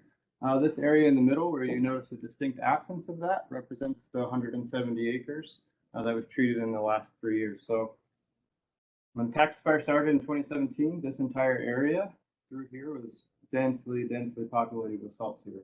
It allowed that fire to carry across the landscape and burn at a really high severity. So at least with regards to getting rid of, switching that domination of salt cedar, our management's been pretty effective there. So what does all this mean for anybody else? At least for our case study, it means when it comes to vegetation classification, you can choose a methodology that's right for you. If you have that strong programming background, maybe the optimization of results and the random forest algorithm are your right choice. If you're looking for a more kind of in-house ArcGIS Pro approach, then those tools that exist in ArcGIS Pro will give you some great results. And maybe individual species classification is more than you need. Again, we saw that highest accuracy in general life forms. Just a few things to consider with regards to any drone data collection. What's your project size? That's going to dictate what UAS platform is right for you. Meaning that we were pushing the boundaries at 170 acres with the quadcopter, and Pix4D was even impressed that we were able to process 16,000 images using Pix4D Mapper. They were kind of blown away. But yeah, so photogrammetry software, spatial and temporal resolution. So for us, satellite imagery it was too coarse of a scale to be able to track those small scale changes in vegetation. And while NAIP's a great data set, we wanted to find our temporal resolution in every other year. Last but not least, drone data is very large. So ensuring that you have computer processing power to handle that and storage capacity is going to be important. With that being said, thank everybody that's made Green Drone AZ a possibility. And open it up for questions. Yes, sir. Did you measure or did you calculate deltas at two different points? So we collect our data in the fall and the spring each year. Okay. I'm thinking about like warm season, cool season grasses. That Sure. are gonna have different. Yeah, we did see a drastic difference in vegetation across the project site from year 1 to year 2, even in the spring, where we had a really wet winter. In the spring, going in the first year, we had ground cover of stinknet and plants like Sahara mustard everywhere. So underneath the tree canopy was a carpet of green, whereas this year in the spring, it was a contrast, a lot of dead vegetation with green on top of canopy. I'm just wondering if you looked at two different points of time, that might help you. Different species. Sure. So Yeah. that could be a. The other thing I was wondering, had a lot of potential linearity, similar like Savvy and some of the others. How do you think that affected your? I think that probably goes back to the blue light, that high correlation of multiple where you have 15 layers in there and you start to kind of lose the importance of each of them. You guys want to speak to that at all? We would have to definitely look back into some of the numbers, but there was definitely some co-linearity.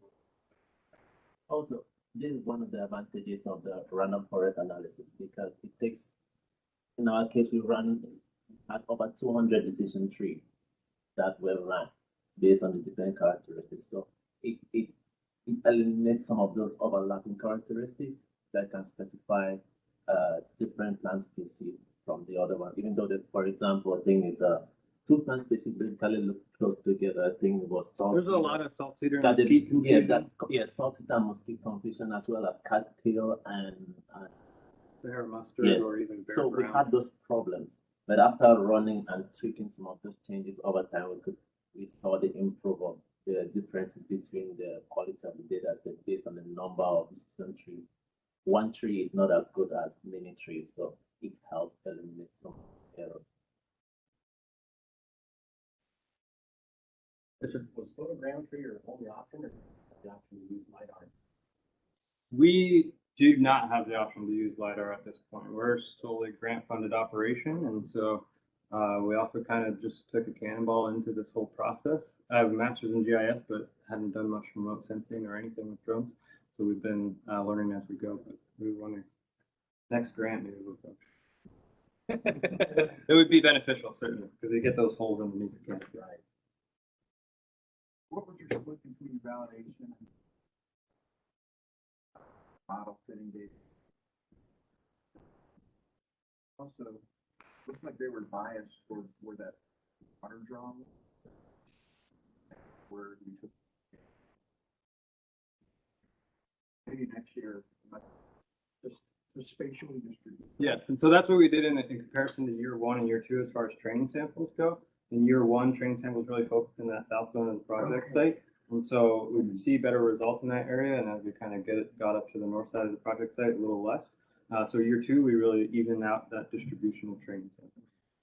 And then just kind of within that vein, certain species of vegetation as you creep closer to more of a finite riparian corridor along the stream bed, you're only going to see certain species, especially just being with water supply. So even carrying it out, there's no water. We're not going to see those points really 500, 600, 1,000 feet away from the actual riverbed. Anybody still on? One more thing. The first data set we presented was actually published in Drones Journal and has a lot of statistical data set that will answer a lot of questions you brought up. And it has the data, the procedure stepwise, and how we did all of that, so that other scientists or other professionals can actually follow it stepwise and produce the same results, or even better, because their sample collection was improved based on what we did the year before. And as the final market shows, my face was like, oh, that's nice, because I could tell where the data wasn't very accurate, but what they did this year, it's closer to what is actually on the ground because of series of experiments or trials that have been doing to make better and better, and equipment and technology too. So I think I have the link for yes, that, and I can share it out with the group. Yeah. Cool. Thank you, guys. Thank you very much. We have a panel discussion and some of our folks are online. Thank you for turning on your camera, Alex. Our moderator is online. Welcome, Mark, and he'll give a little intro in a moment. And we've got 4 folks in the room that are part of our panel as well. They're sitting in the front row, the first 2 seats on either side. And Mark is going to give everybody a chance to introduce themselves so you guys can all get acquainted. Do you want to kick it off, Mark? Sure. Hi, good afternoon. Welcome to the final panel session of the day. My name is Mark Christiano. I'm the GIS coordinator for the Kaibab National Forest and your moderator for the last panel. So I apologize. Unfortunately, due to work reasons, I could not be with you guys this morning, but I'm sure it was fantastic sessions. All morning, you guys have been talking about how to collect multispectral and hyperspectral data. I believe you just spent an hour talking about how to process it, and now it's time for the final question of the day, which is, and possibly in some ways the most important question, is what do you do with multispectral and hyperspectral data? How is it being applied? So we've assembled a panel of experts from a variety of different backgrounds to sort of talk about this today. Normally, I would have walked up to all of them and introduced and said hi and gotten their names, but for many of them, I will be meeting them as you do. So to start us off, I'm going to ask each panelist to take about 3 minutes, and I would like you actually to stay to 3 minutes, if not 5 minutes. Jenna will poke you with a stick, I believe. You will be introduced, if you could introduce yourselves. Tell us about where you work. I actually looked at the thing and I saw that I don't recognize where a lot of you work, except for Alex, because we work like 20 feet from each other. So talk about where you work, and then just a little bit about how you use multispectral and hyperspectral data. And just as so you know the next question that's coming, once we've gotten through this section, I'm going to ask each of you to talk about a specific project where you applied it. So in this one, we just want to know, who are you, where do you work, a little bit about that, and in general, how you use multispectral or hyperspectral data. So maybe since we're all kind of, a lot of us are virtual, maybe I'll just go down the agenda list. And Daniel from Westland, why don't you go first?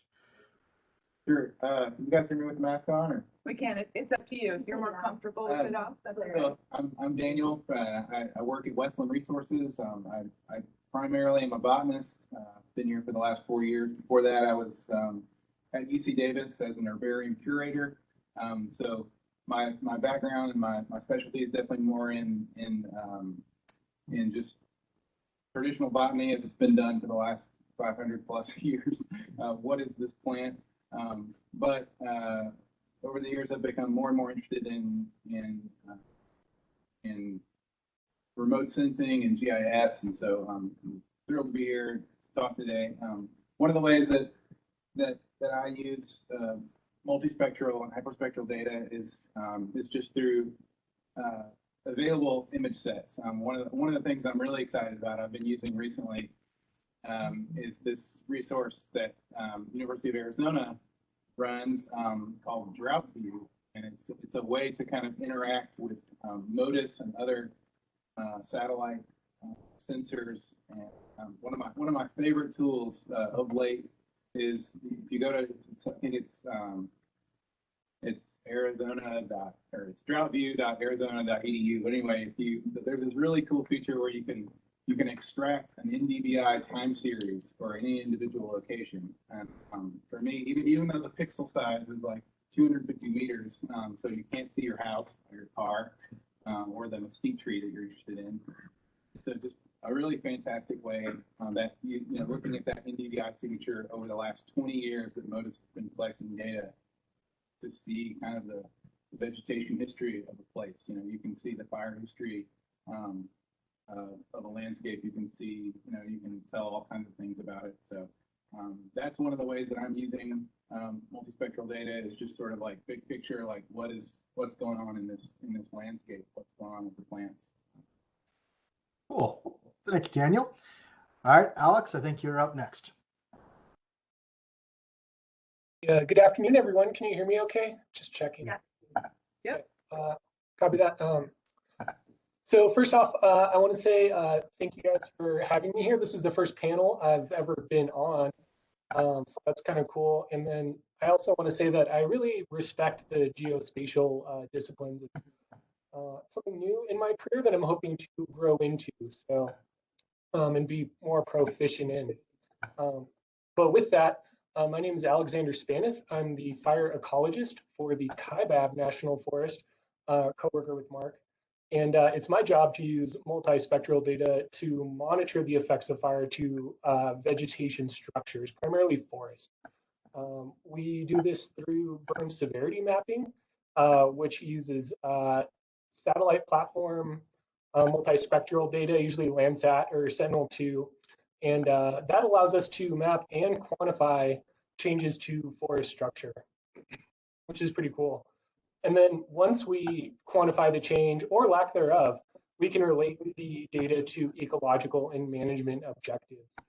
And the thing that kind of makes our program unique, and why I'm fortunate to work with awesome people like Mark and Larry Fox sporadically, is that we're kind of in the development stages of turning this from a project level scale, like the previous presentation, to a landscape scale programmatic sort of effort. And if that's successful, this is going to be the first utilization of multispectral data on a regular occurrence to monitor the effects of any disturbance to forest structure, at least within the region, the Forest Service region specifically, that I know of. And yeah, that's it for me. Cool. Thank you, Alex. Paul, I think you're up next, wherever you are in the room. All right, I'm right here. Thank you. And I'm not a pilot. I'm not as knowledgeable as most in the room about drones. I'm more of a consumer of the data that they collect. Although I was an electrical engineer and computer scientist in a previous life, so I do understand technology. But at my heart, I'm an agriculture guy. And I currently run what's called the Yuma Center of Excellence for Desert Agriculture, which is a public-private partnership between the University of Arizona and the agriculture industry down in Yuma, which, if people don't realize, Yuma County is within the top 1/10 of 1% of all U.S. counties in various measures of ag production. So it's really world-class agriculture going on there. So it's kind of neat where I sit. I've got one foot in the industry and one foot in the university, and basically I'm funded by the industry as long as we produce results that solve problems that they have. So that's my job, is to put projects together and get funding for researchers to solve the problems that industry has. And so I also sit on the board of an organization called Aerospace Arizona. And we basically try to show the opportunities in Arizona for the aerospace industry and unmanned aerial in particular. And so and also try to help with issues at the state level, regulatory and whatnot, to make it more amenable to flying here in Arizona. So, and actually, the brains of our organization when it comes to unmanned aerial is Rosa Bevington, who's on the call online somewhere. She probably ought to be giving this presentation. But and I do want to mention too, we not only get grant funding to do research, but we also give some grant funding. So if people have sort of a proof of concept they want to try or something that might solve an agricultural problem, we do some funding for smaller research type projects to try out proof of concepts and whatnot. So how do we use drone imaging data? I mean, it starts from the simplest kind of stand counts. You know, do you have a crop? How good of a crop do you have? What can you expect? You can get into plant health, where you look at the size, the color, the height, the foliar coverage, things like that. You're all familiar with NDVI and what you can analyze with that. But we also look for stress. In particular, what we would like, kind of the holy grail, is to be able to find a problem like plant disease or pests, but especially some kind of plant disease that is going to cause a problem, but find it before it does. So early warning of that. And currently it seems like all we can really hope for is to detect stress, which is helpful. If you've got a whole field, and in Yuma, our crops are really high value, so we're talking $4,000, $5,000, $6,000 an acre that they've got into the crops. So, and then they're perishable crops that are basically harvested. It's your lettuces, your kales, your spinaches, all that kind of thing. So the way it's harvested from the field is the way that you get it in the store and put on your table. So it can't have damage. So, so we can tell reasonably well when they're stressed now using drone imagery, but you don't really know why. Was it caused by a water problem? Was it caused by a pest coming in, eating on it? Was it caused by a disease that's doing something? So it's helpful to know their stress and send someone out to figure out what's going on. But if the imagery can, that would be wonderful. And then there's a whole other list. I don't want to get past my 3 minutes, but finding food safety pathogens before they get in the food supply. You've all heard of the E. coli outbreaks that cause problems with salads. Certainly, we don't want that in the food supply. If we can find that, soil and water, soil health, water amounts. A really new area is with climate change and all the focus that the current administration is putting on that. How can we look at carbon sequestration and measure that? Because agriculture is seen as one of the big solutions for that. And then lastly, probably I'll just mention is automation. Labor is always an issue in agriculture, and how can we automate some of the processes that take people now and utilize remote sensing to do that? There you go. You want some of my minutes? Thank you. Paul, I know you were close to getting jabbed with a stick, but thank you. That was great. Nick, I think you're up next. Oh, Mark, you're gonna have to say that again. Who's that? Oh, sorry. Nick Beasley from Pima County is up next, if Nick is in the room. Yeah, right here. Hi, Nick Beasley, working with Pima County as a senior GIS analyst. But I kind of come from an agronomy background as well. That's what got me into GIS.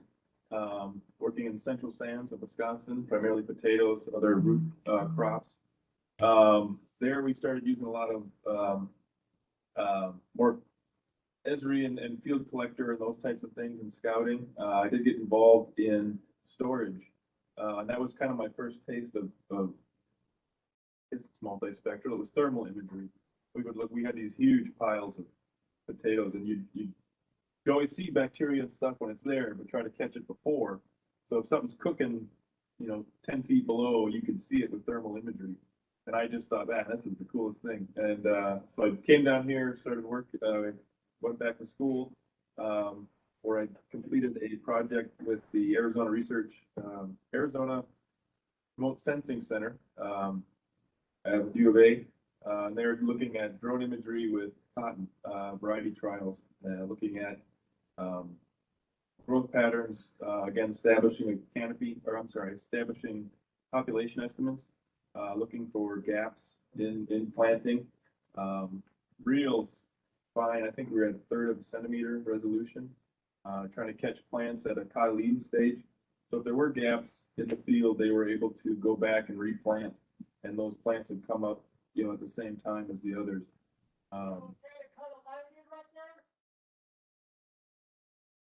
Sure what I heard there in the background.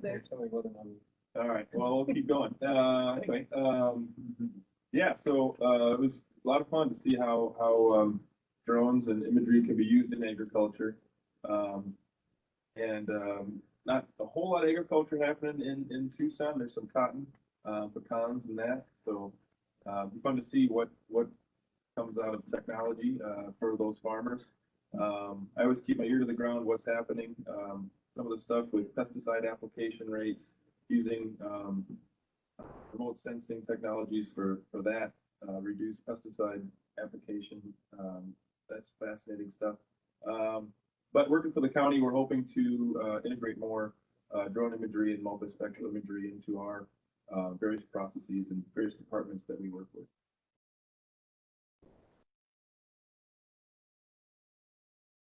Cool. Thank you, Nick. That was very cool. There's so much agricultural stuff. I'm starting to wonder if we should. Mark.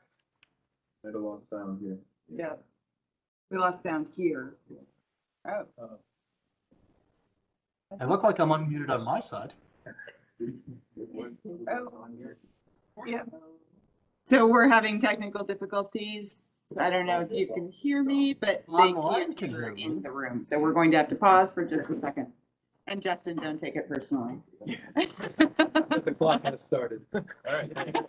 That's it? Let me know when there's how much sign language do you know? Right? Can you guys hear me now? Am I slowly catching up? Great now. We can hear you just fine upstairs. Okay.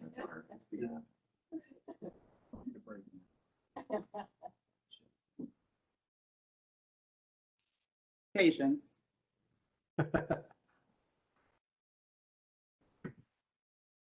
And we can all hear you. All right.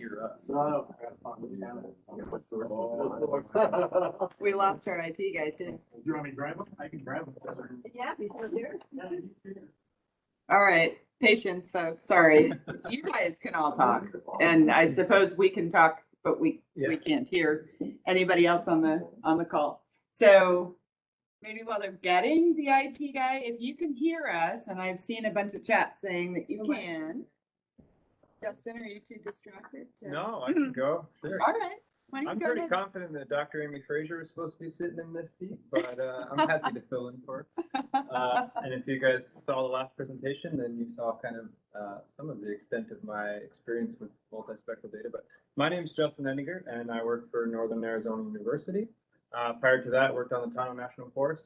I have a background in natural resources and really got into GIS in general after that, because I wanted to kind of complete the circle and not just be the guy out in the field collecting data, but be able to actually do something with all that data. And so, as you saw in the presentation, I managed the Lower Salt River Restoration Project with some of my colleagues. And for us, multispectral data is used for vegetation classification, mapping, and inventorying plant species. And yeah, I think that about sums it up. Thank you. That's excellent. So Mark, we're gonna try and tag team, right? I don't have your questions in front of me. Can you hear me at all or no? Oh. 1 second. I think we're there. It's always an adventure, right? All right, say something. Hey guys, can you hear me now? Mostly. It's a little Sorta. quiet. Okay, we'll give it a shot. 1 second. We're getting there. Try again. How about now? Yay! Okay, I don't know what went wrong there. Are we okay? Also, to Nick, that I think that noise you heard was I have workmen, which you can't see behind me, are like a whole bunch of electricians working on my house. So I think you caught some of that, and I apologize. Okay, so thank you for all our panelists. It was interesting hearing about where you all work from.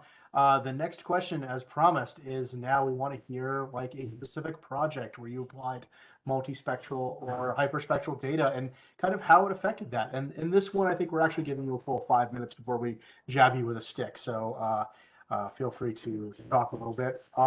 Again, I think just to keep it easy, let's just go down the list. So Daniel, do you want to go first?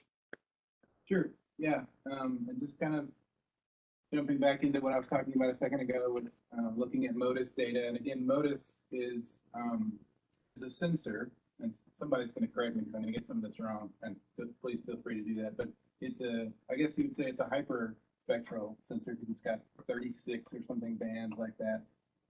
So a project that I've used MODIS NDVI time series on, and basically that means, you know, you're able to look at the last 20 years of MODIS collection. MODIS is taking a capture every couple of days. So a project that I was able to use that on was we were looking at there's a site called MAR5. Some of you may be familiar with it, but they've been releasing water. It's near I think it's near 𝐀𝐫𝐢𝐳𝐧𝐚. But anyway, they've been releasing water back into the Gila. Kind of unusual. So it's made this enormous vegetation impact over the last couple of years. So one of the things that we were able to do, and this is not a super fancy operation, but just basically, you know, looking at time series from kind of taking a centroid point from that vegetation response and then looking at the last 20 years. And you know, I don't have the graph in front of me, but you can see my finger. It's sort of, you know, the vegetation, the NDVI signature is just sort of exploding from that.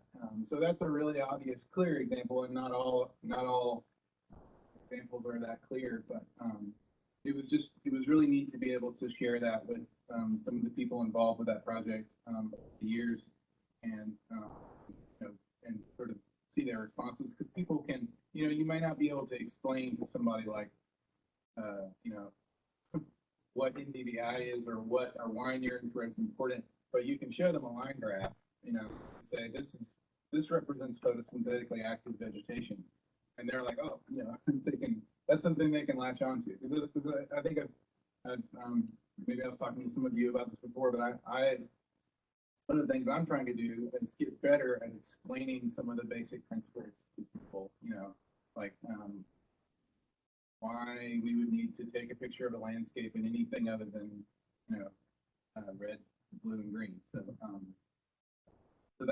so again, that's if you've never checked out that site, I think it's routeView.arizona.edu, completely free, open access site. It just covers North America, but it's a really great access to MODIS and VIIRS and sensors like that.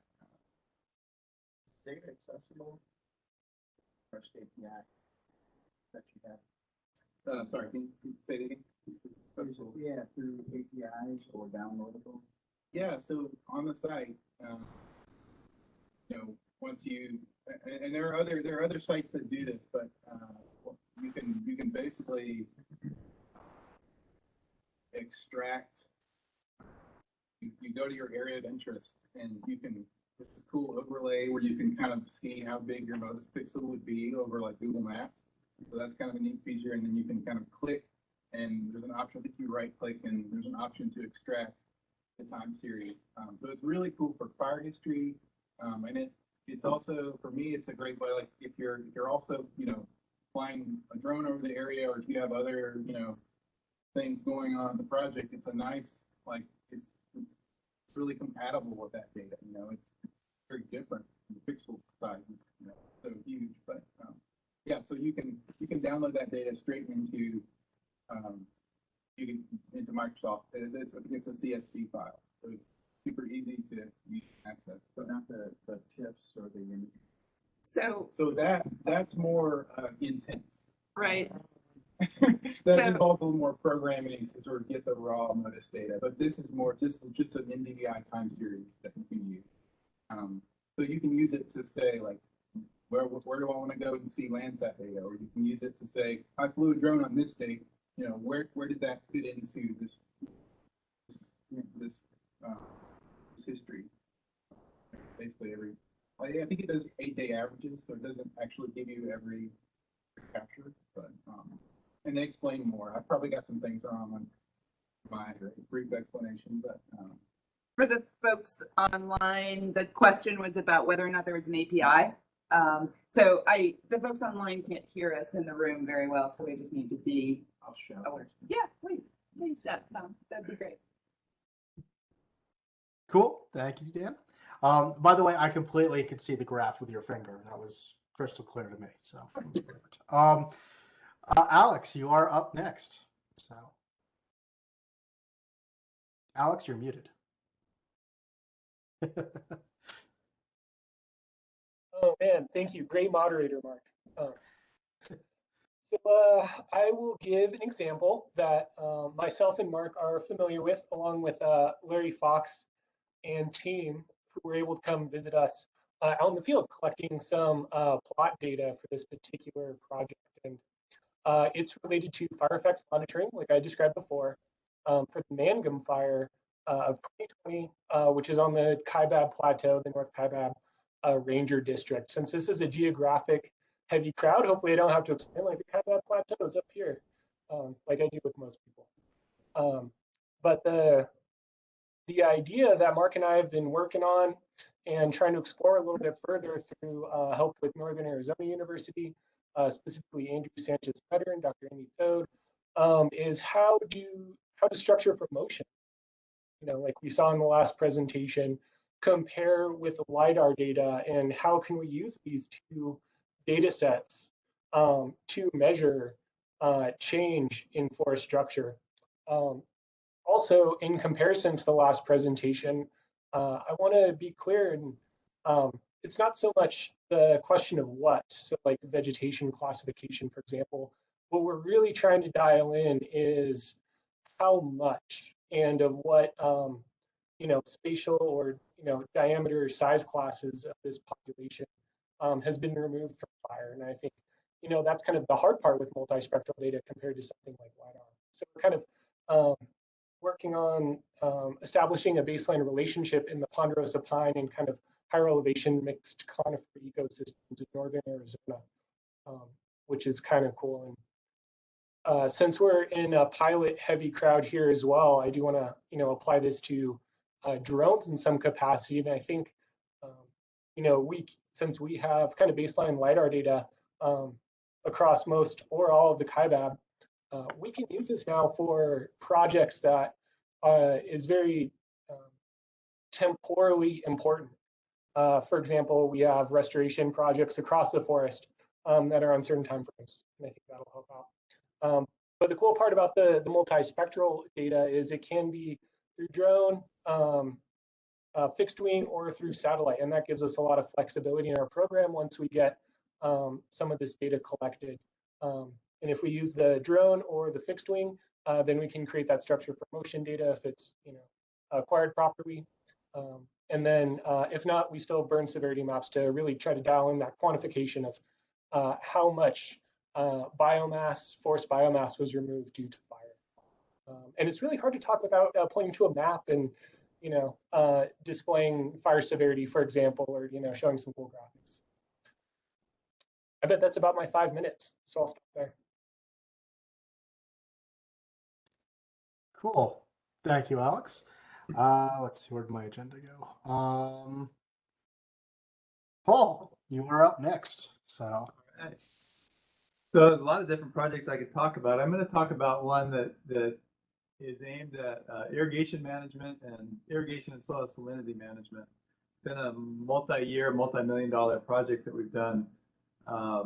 Obviously, water in the Southwest is a huge issue for agriculture, and we want to make sure that there's science behind the choices that farmers make as far as when to irrigate and how much to irrigate, And that actually, especially in arid regions like this, includes not just what the crop needs to grow, but also managing salinity in the soil so that it doesn't build up in the root zone where you can no longer grow a crop. So this project has used expensive equipment that we put out in the middle of fields, and it measures all sorts of things about the water energy balance and evapotranspiration and soil moisture and just a whole bunch of things.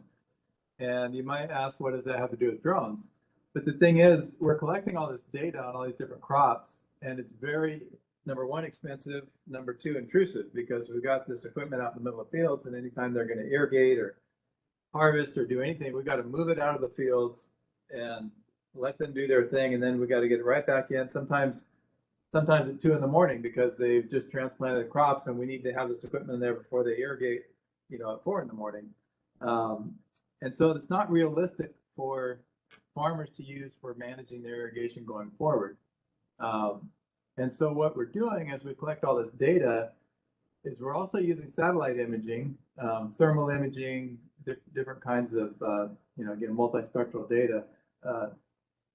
But that is not real high resolution, not real high frequency. And so we're ground truthing that with drones that have similar multispectral sensors on them, so that we can understand and interpolate what you're getting from the satellite as to what it really means, what's happening on the ground. And then we can use that data. And I actually think we're building an app, or we're having an app built, a web interface and a mobile app, which I think might be the same team that did Drought View. Is that what it was? Was that a U of A team for Drought View? Yeah. Yeah. Kyle Hartfield. Anyways, the computer guys, the CC Cyber Communications team. But anyways, there'll be a mobile app, and so it's ultimately be based on satellite data, but using drones and multispectral imaging to ground truth that and let us know how to incorporate that into the models. So there's always kind of a pro and con, tug of war between drones and satellites. Satellites being more convenient, obviously, and not having labor costs, but lower resolution and lower temporal frequencies. So, but they're getting better quickly. So drones need to keep improving too.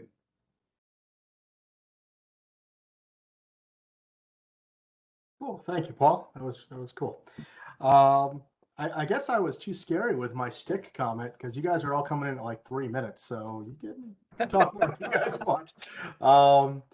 Nick, you're up next. So what project would you like to tell us about? All right, I'll do my best to hit the 5-minute mark here. Well, I could go into more detail on projects I brought up, but I guess one that I worked on with Pima County recently was with the Natural Resources, Parks and Recreation Department, NRPR. And that was kind of a different approach, I guess, initially, because we didn't we got a request from, the name slips my mind, but I think it's an ecologist with us. And she was looking at quantifying kind of micro environments around the Seneca, I think I'm saying that right, Seneca Creek, east of Tucson. And so it wasn't necessarily, trying to identify a plant from the ground or trying to identify various types of, in a way it was various types of plants, but kind of more of a medium scale or a micro scale environment. So there's areas of cottonwood growth along the river basin and edges. Trying to think, there was, I think, some kind of cedar or juniper. He had identified basically the areas. There's a word for it. Training samples. She had kind of identified areas where she wanted these training samples to exist. Creosote forest, or creosote. She had names for them all. I should have written more of this down, but she had kind of these micro environments laid out, and then we were trying to match those to the classification processes, the supervised classification process. So it was sort of challenging in its own way because it wasn't just, okay, here's a dirt, here's a tree, here's a rock, here's a big cottonwood tree, and this is a bush. It was trying to kind of take all these kind of a ratios of plants and trying to identify that versus just individual plant species. Limited success. We're working through it. It helped her to some degree, but just to monitor change over that environment, how that environment changes over time. But there were just many challenges with soil. There's a lot of bare ground in Arizona, even if there are trees and plants and bushes around, and different colors of soil and different reflectivity rates. We were using NDIP, NAPE imagery for that. So I think maybe with a little finer resolution, spatial resolution, you may be able to pull some more accurate results, I would say. But that was just a fun project because it was kind of identified and the problem was given to us from someone kind of outside of the GIS and remote sensing world. And so we were trying to then fit these tools into their understanding of the environment, which I thought was a fun exercise and challenging in some ways because we weren't necessarily given the pen to start drawing the lines. We were given the lines and now make the models fit. And it was so it's kind of it struck me as kind of a different way to approach it, but it was encouraging because a person who doesn't know anything about GIS, doesn't know much about remote sensing, but understands the value in it and can kind of come at it.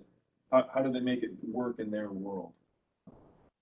I think, Paul, you could probably echo some of those things. It's not, hey, here's this really cool thing, maybe you could use it.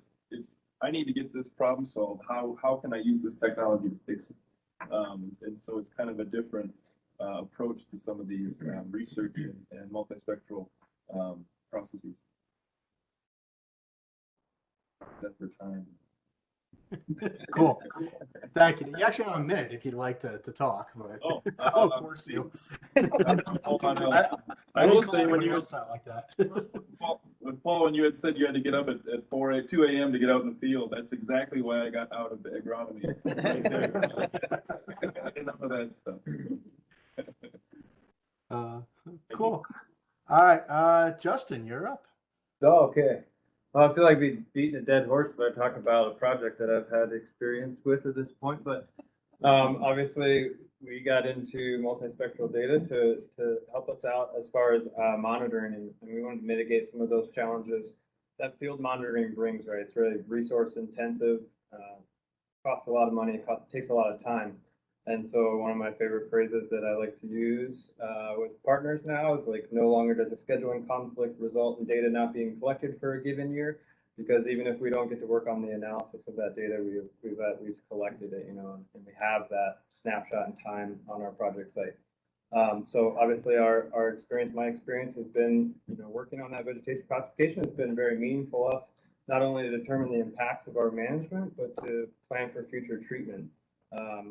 Where instead of having to go out and canvass the ground to determine where species are that we want to treat, this classification and mapping process, definitely shaves some time off of that. We can have a very targeted approach to our management. And the team that I work for at NEU, taking on reforestation projects across the globe.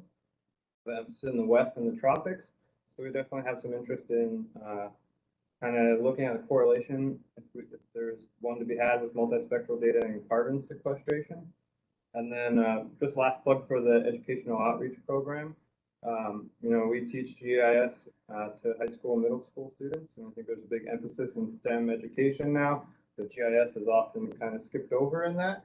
And so multispectral data is a really cool resource. There's tons of available online open source things and tools out there, apps that different agencies have built. So it's a really great resource for us to be able to share with those students and actually let them do hands-on experiences and see, those results firsthand. I'm saving time for everybody else. Oh, thank you. Yeah, I just want to say, your comment at the beginning though about the snapshot, I thought was really critical. I've had that discussion a lot over the years about, all right, we can wait to get around to the perfect moment, but time slips by. If you do not capture this data right now, you're going to wish 5 years from now we did it. To jump back to Alex's presentation where he talked about the Mangum fire, that was the big argument I made when we were like, hey, we need to get imagery post-fire because 5 years from now, this is a landscape level fire. You're going to want to know what it looked like a month after this fire. So I think that's just a really critical point that shows up a lot. So. Cool. Okay, so at this point, what I would probably encourage is that if there's anybody from the peanut gallery in there or anybody online that has a question or is thinking about a question, throw it into the chat. What I'm going to do is ask my next question, and then I'll kind of come back and see if there's any hands up or anything in the chat. And so this one, I don't expect all of you to answer it, but I'd really love if one or two of you had the courage to answer the question. And I think it has to do with where are we going? The UAS world, we're obviously seeing things that can go longer ranges, carrying better sensors, being able to stay in the air longer kind of thing. Where do you see the future going for your industries or your work? And how is the ever increasing technology going to affect your work? I can't see all of you, so maybe Jenna can call on one of you if you're wildly waving your hands or something. So I'll make Jenna call on one of you. Waving hands. Yeah, I'm really good at picking on people though. All right, Paul raised his hand, and Mary raised her hand too. So we're gonna get the peanut gallery. I'm just going to add on to something I already said. Is to me, there's this sort of competition between what satellites can do, what drones can do, because drones do take a lot of work, a lot of expense, a lot of time to get out, to plan, get out, set up. So if you can get the information you need from a satellite that's just automatically going over, and they are going overhead more and more often than they used to, you don't have to wait 2 weeks for it to come over. Sometimes it's 2 days. That's handier. But drones do let you get zeroed in on something, get much higher resolution, do it right when you need it. Not all places are as fortunate as us to have sun almost every day, and you get cloud cover that'll mess up your satellite imagery. So they both kind of have their place, but I mean, there's a lot of reasons that satellite would be preferred. So drones need to keep working on. I mean, that technology needs not only to advance the sensors, which is the most important part. That's why you're out there, but to make it easier to do and not require too much overhead. We need to invent drone satellites, it sounds like. Mary, you had something you wanted to share. For surveying mapping for the engineering grade data, we swear by the drones. Right. And for safety of our employees, it's been a tremendous asset. Working on mines, working on places that are dangerous. It's just a life-saving tool. Yeah, that's a good point. And drones have also been used in the last 18 months to help folks with COVID, right? And in different applications that we never really anticipated. Yeah. So yeah, there's opportunity for sure. Mark, do I need to pick on somebody else? It's up to you. Maybe just stare at them for a second. Alex is waving his hand. He's a willing person. Oh yeah, and this is a really cool new application of drones based on the recent endorsement by the federal government is using drones for active fire mapping. So when there's a rip-in fire going out into the wilderness, the latest example I have is in California from the Calder fire. Is there's usually like an air attack and a fixed wing that's kind of like hovering over the column and has a general idea of where the fire is, how it's progressing, the effects it's doing, the fire behavior. There's also a bunch of people on the ground kind of surrounded, but it's really dangerous to put it in front of such a high intensity event. So for drones with larger like radii, for lack of a better word, how far they can go, and the improved thermal sensors have been able to track the boundary of a fire and how it's moving, and not only during certain hours of the day, like a fixed wing can with an air attack, or a helicopter, but multiple times a day, from multiple people. Usually wildland fire modules have that capability, and it's really good because you can get on different divisions. And I haven't seen it on the back end of the data from the GIS side, but I know it has been incredibly useful, especially for these larger fire events when you can have, for example, 32 miles of line in one division. That's an active fire front. So if you can at least get a mile out in a couple directions, a couple different people, that'll help out quite a bit, especially when it's covered in smoke and the columns drifting off towards the predominant wind directions. That's a pretty cool application that we're coming across and hoping to use more in the federal government as time goes on. Cool. Thank you, Alex. Mark, we have somebody in the room. Arnold, would you like to speak up? Yeah. One thing I noticed in the short time I've dealt with drones is there are a lot of, especially when you're doing research, we did a lot of side projects and find a lot of tiny details that the ordinary or simple people that use drones might not know about it. But when you get to work with researchers, they tell you some very minute details that can be expanded upon. For example, combining structural data with spectral data for analysis. The accuracy for mapping. That's something most people did not know or did not try. But someone had to go and put some time, and which is really annoying sometimes because your computer is broad. So it takes a lot of patience and data. And what I'm seeing in the past 5 years, drone technology is an exponential growth. People of new ways of applying so finding solutions for them. The engineers are very specific. Then the natural resources are more quantity based, and some people like precision, like accuracy, some people like both. So it's evolving. One, we cannot just select one, for example. Or satellite is the best, yes, in some cases. But in other, I'm from Africa. Drones would be perfect because I'm the terrain. Cloud cover all the time. Find a green spot to mark to get change of vegetation from one period to another. You have 10 hours to spot that data. Then we had this drone data set somewhere in a database, which is also expensive. One of the disadvantages. But if you have them available, you can the ability to run some analysis that could be helpful of other problems. Yeah, good point. Definitely. Okay, Tom. Any thoughts on tethered drones and agriculture and drones that apply pesticides to crops? Yeah, you in Arizona?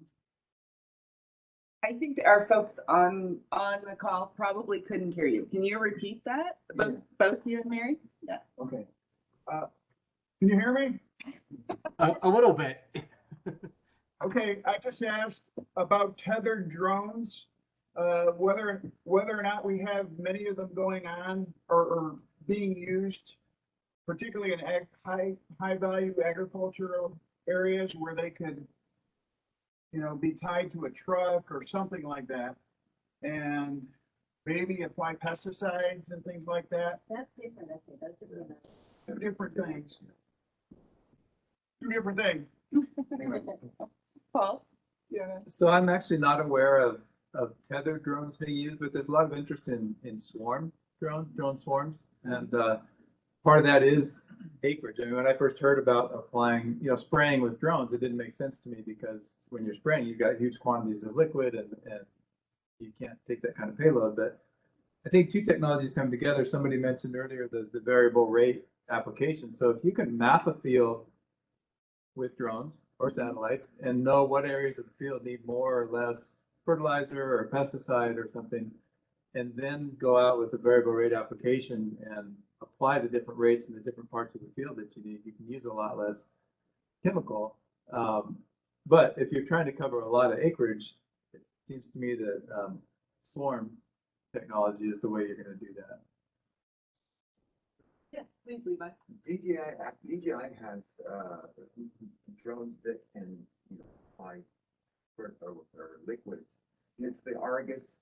Have you heard of the DJI Argus? No. Yeah, they can carry up to 30 liters, so 30 kilograms of liquid, and it has its own system to spray it. You can set it. You walk around with the RTK that I have.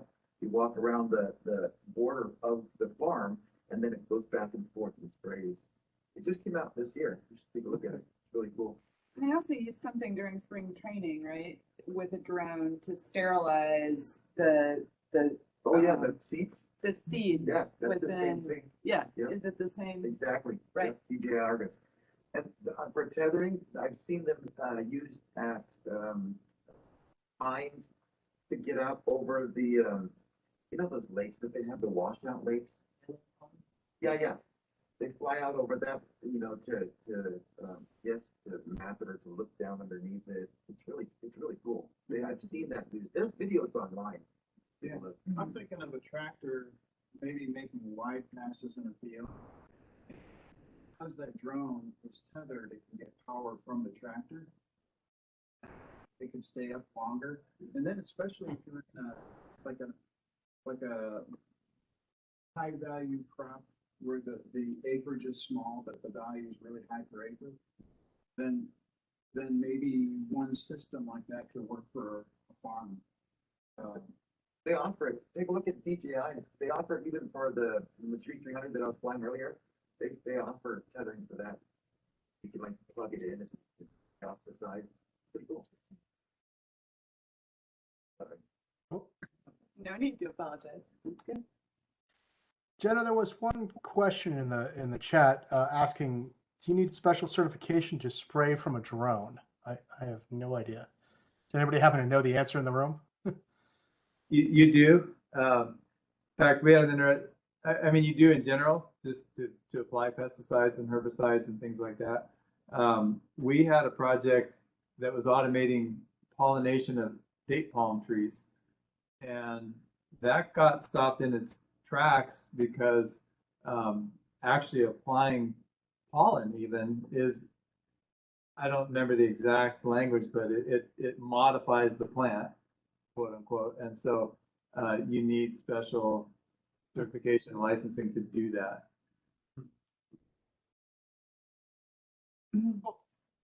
It appears our panelists are now asking questions. Alex, do you want to jump in with your question? I'm not sure if that's allowed, but I've never seen it before, but go for it. Why not?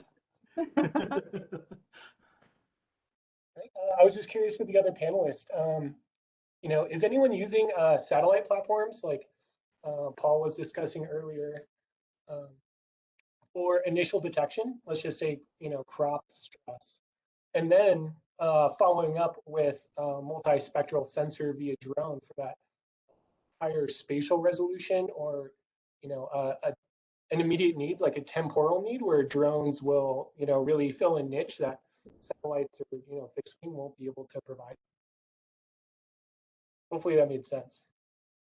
Go ahead, Jeff. Good. I haven't spoken yet. My name is Jeffrey Gillen. I'm with the Arizona Remote Sensing Center at the University of Arizona.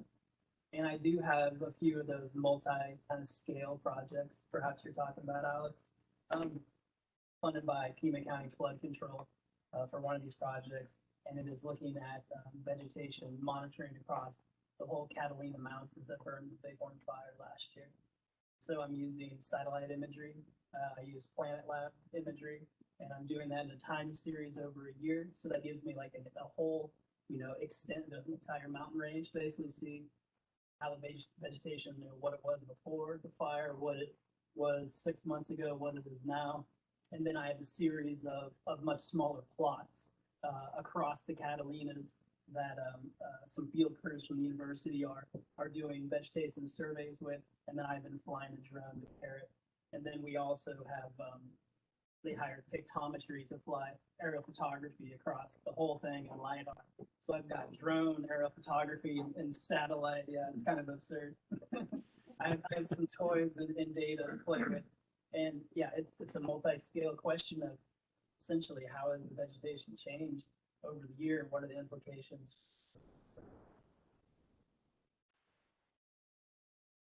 Oh man, awesome. Thank you. Man, I need to get in contact. You're a man after my own heart. With vegetation monitoring after fire.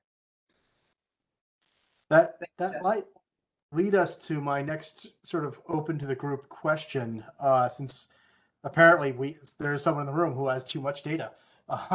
So my question was to the group: is there a point when you have too much data? I know, quick answer, no.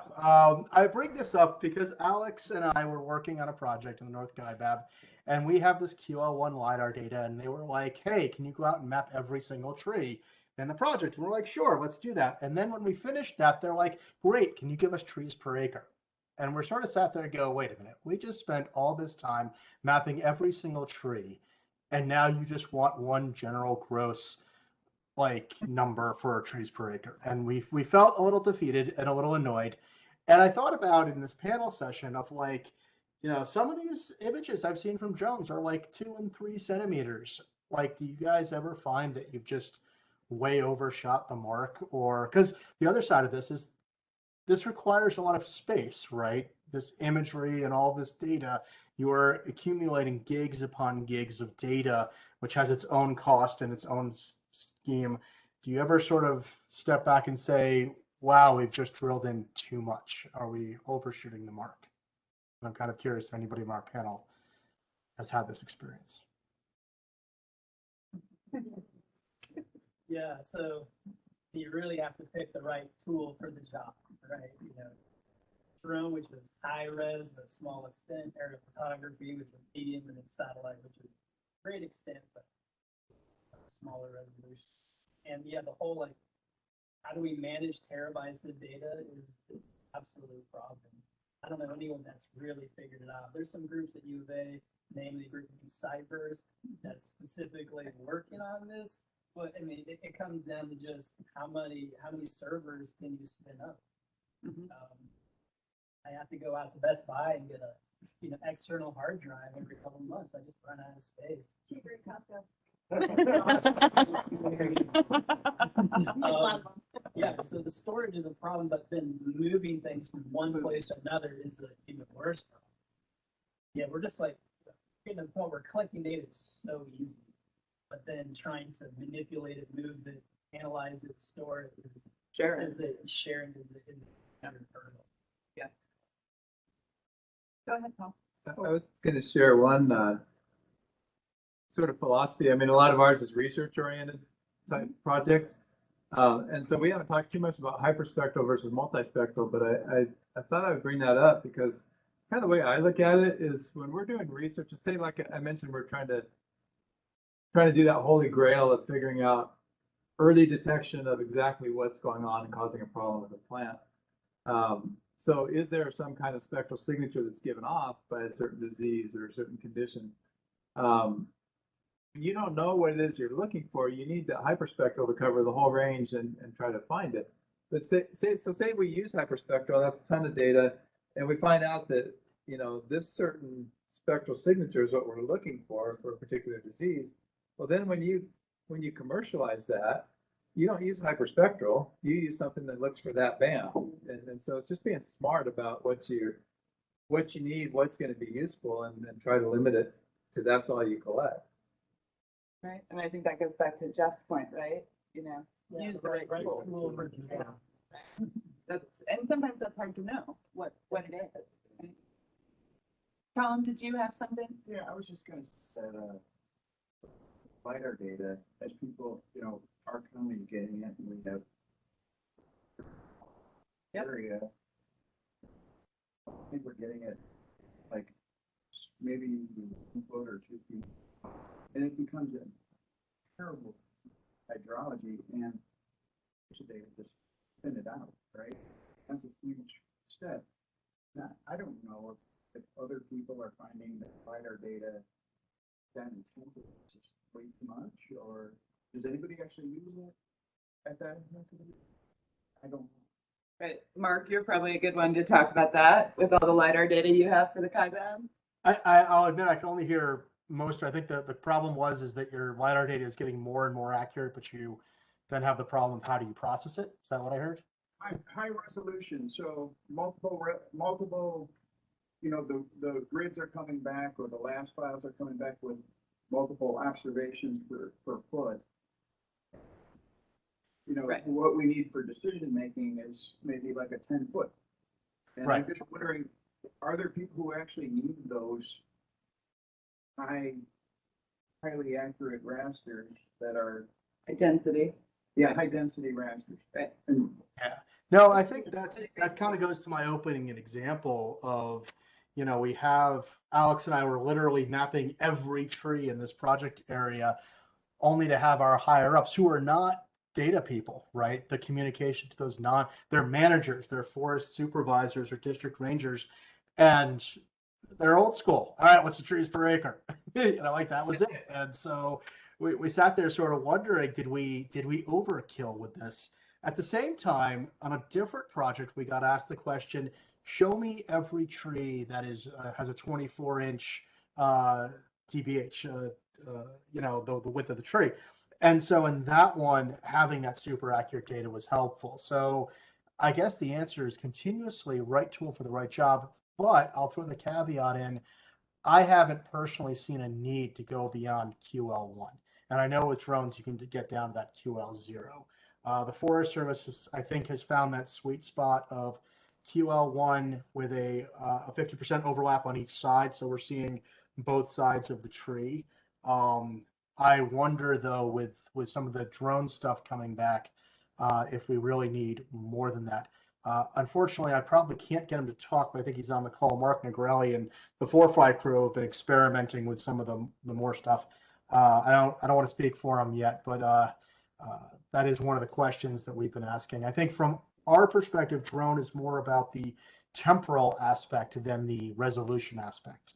We can immediately go out and look at something, kind of thing. So, yeah. So, by the way, Shani Ray had a couple extra great points that I feel that are in the chat are worth saying. The only problem with too much data is storage and making it accessible to others. And you need to be able to articulate why additional data is important and how it can be used for other analysis, which I think are both great points. So, but yeah, that's kind of the heart of this question is like, are you overkilling this, and do your managers care that much? You know, we get all excited about drones, but do they care? What do they need to make that decision? So, any other thoughts from anybody on this topic?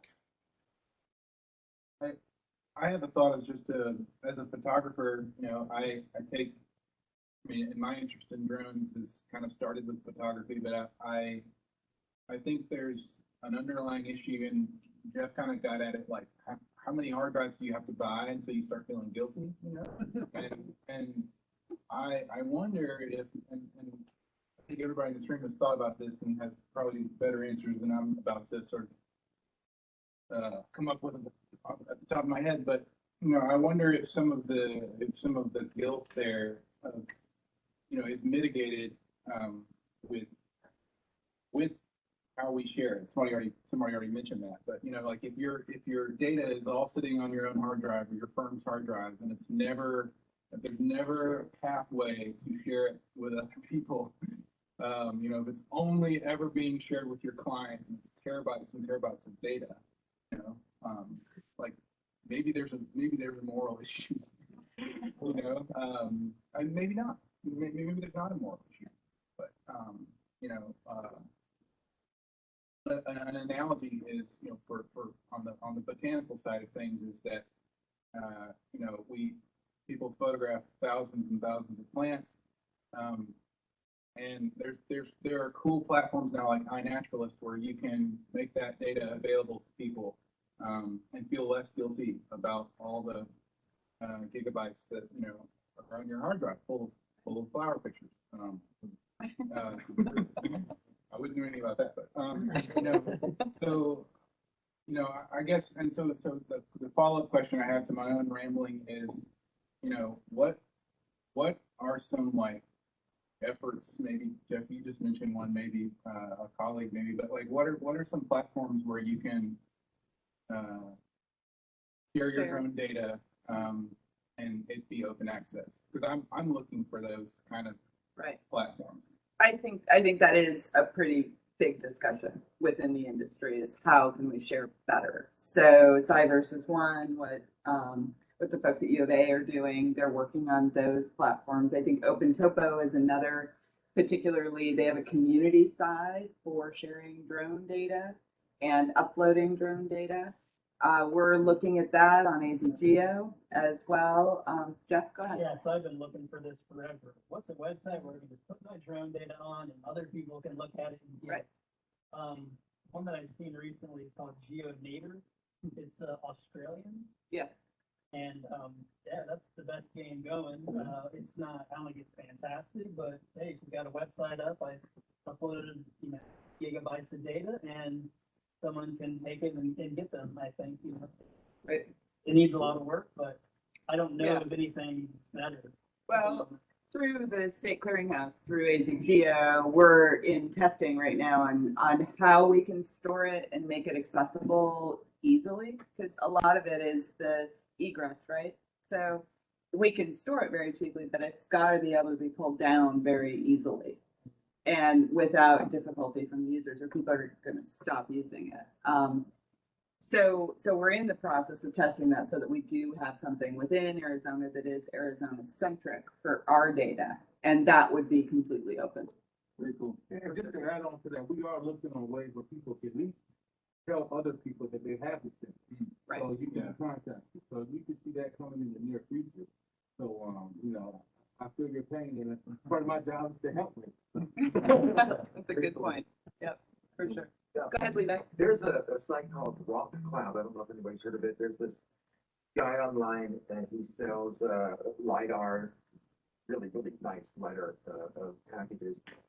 But he has a website called Rock Cloud where you can upload all of your LiDAR and process it online.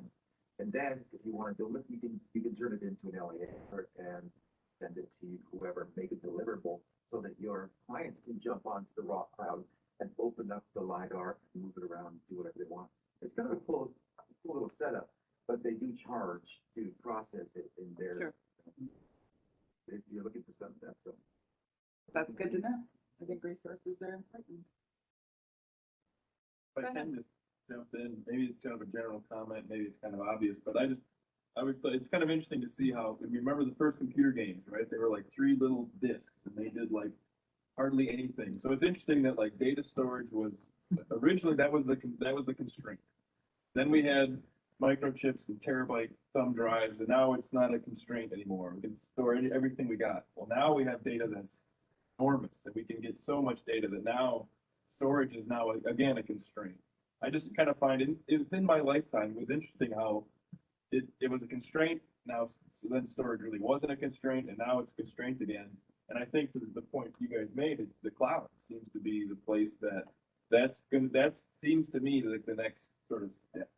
Computing's going to be done there. Storage is going to be done there. It's just faster. It's just amazing to see the transition of all these things.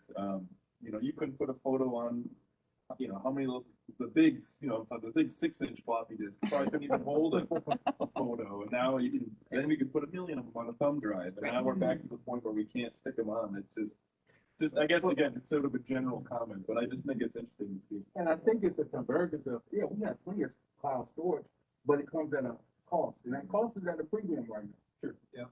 Yeah. Until that technology gets to the point where it's widespread, and maybe that'll change, maybe it won't. Yeah. Sensor will fill all available space. That's true. Some of the, if you look around, some of the biggest construction projects going on right now on bigger data centers. Yes. Yes. And don't forget one component is the broadband access to get there. It doesn't just appear in the cloud. So we're actually doing a lot of work to try to get a fiber infrastructure. So ultimately, you could have broadband coverage out through all the field areas and everything. Because you look at it, you say there's no return on investment, there's no customers there. But if you want a drone flying and you don't want to have to use SneakerNet to plug it in somewhere, if it could be uploaded to the cloud as it collects, that would be the ultimate. Yeah, and not just for agriculture, for other things too, right? The good use case. For commanding, figure out where those camps. So I wonder. I'm sorry, Jen, we can't hear him all the way back there. Yeah, it's okay. Sorry. Just step forward, Tom. You're good. Yeah, no, I just wonder if drones could be used to go across fields and map where the Wi-Fi coverage or the Verizon / fiber. T-Mobile. Yeah. Yeah, the big three, where the coverage is, where people already have access and where those gaps are. You could fly drones low enough. They do have sensors that can tell you, like, this area has it and this area doesn't. Right. That's different than a ground one, but Right. It also, I'm not sure that that would give us the information about speeds, right? Maybe. Maybe. They could infer. You can make it infer. So one interesting use of a drone is actually to provide Wi-Fi. If you're on the ground with some kind of remote sensor and you need Wi-Fi for your automated devices going through the field, the drone could be programmed to follow that person or device and provide the Wi-Fi. Yeah. But you guys know Elon Musk is sending up satellites every month, 80 satellites, so the whole world has internet. Right. He's looking to do that. It just doesn't have enough to do. Yeah.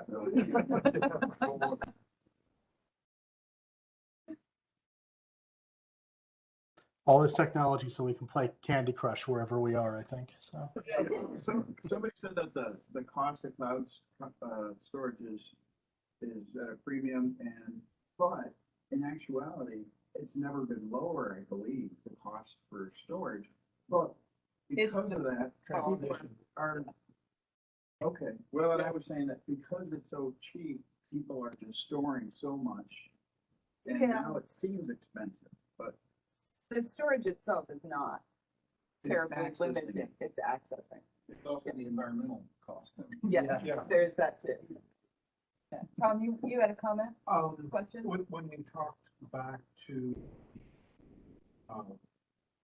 discovery process, is that within AGIC's purview to set a clearinghouse to just provide a map that says, hey, here's a map and Tom flew this mission with this boundary, just purely a metadata Right. exposure? Right, and we have discussed, Casey, do you want to step in?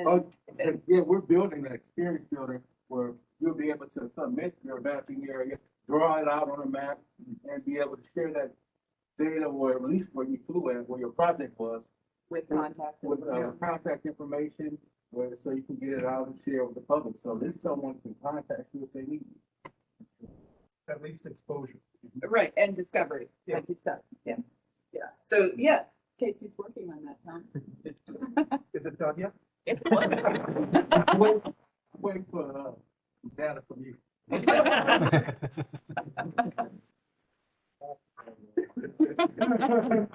Yeah.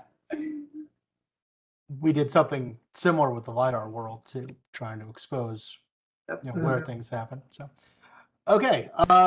So I'd like to open up again. Are there questions in the peanut gallery or the chats? I do have another list of questions here I can go to, but I thought I'd just pause and see if anybody wants to throw their hand up.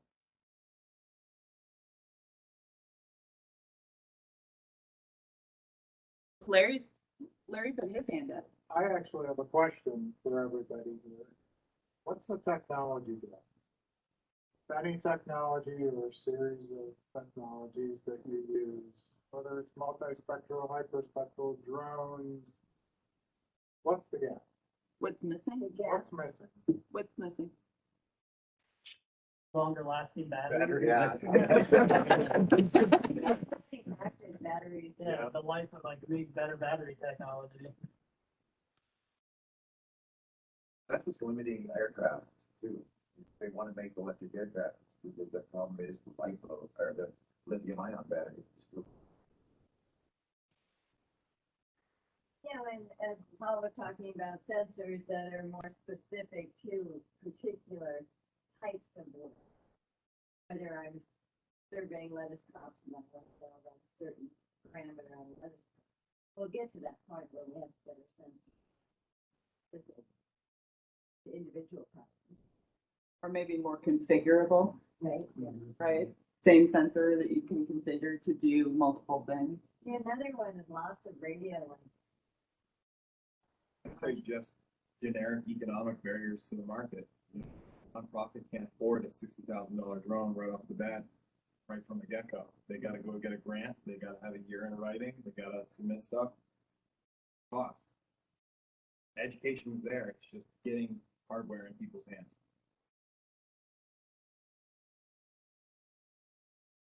If I could kind of follow up with that, I think not on the price of technology.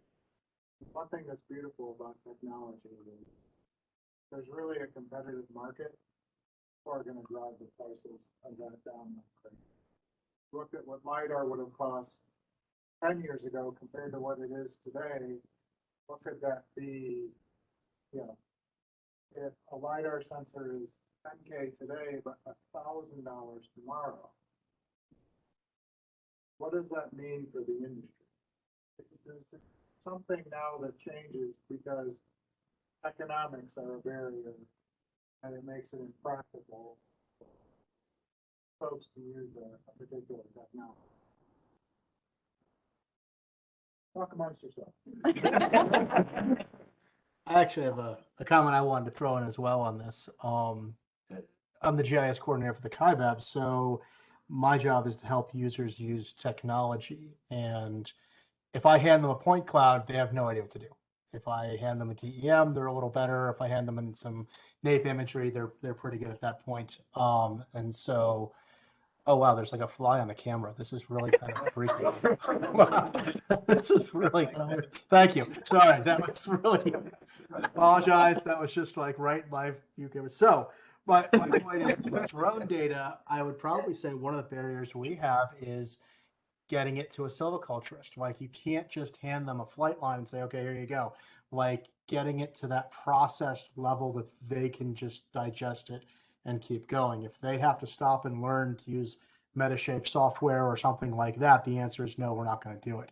I get a data layer that's too complicated and they're not going to want to use it, right? So I would say that to me is one of the big barriers with UAS technology, is that the data you're getting back can be very complicated and needs to then be processed, and they're not necessarily prepared to do that. So Very good point.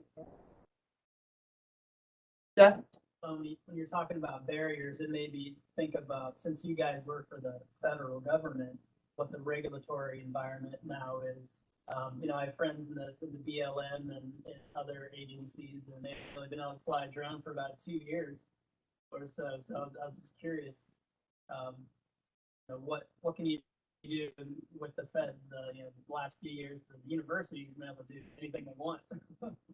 And others, but the federal government seems to have been pretty locked down in terms of rules of flying. So, do you have any comments? What I need. I don't know if Alex wants to jump in, but he's like, no work, you can talk. You don't shut up ever. I think that's where Fire made such a big breakthrough, at least from our little part of the world. Fire always has the money, and they always have the way to go forward first. They usually lead the charge.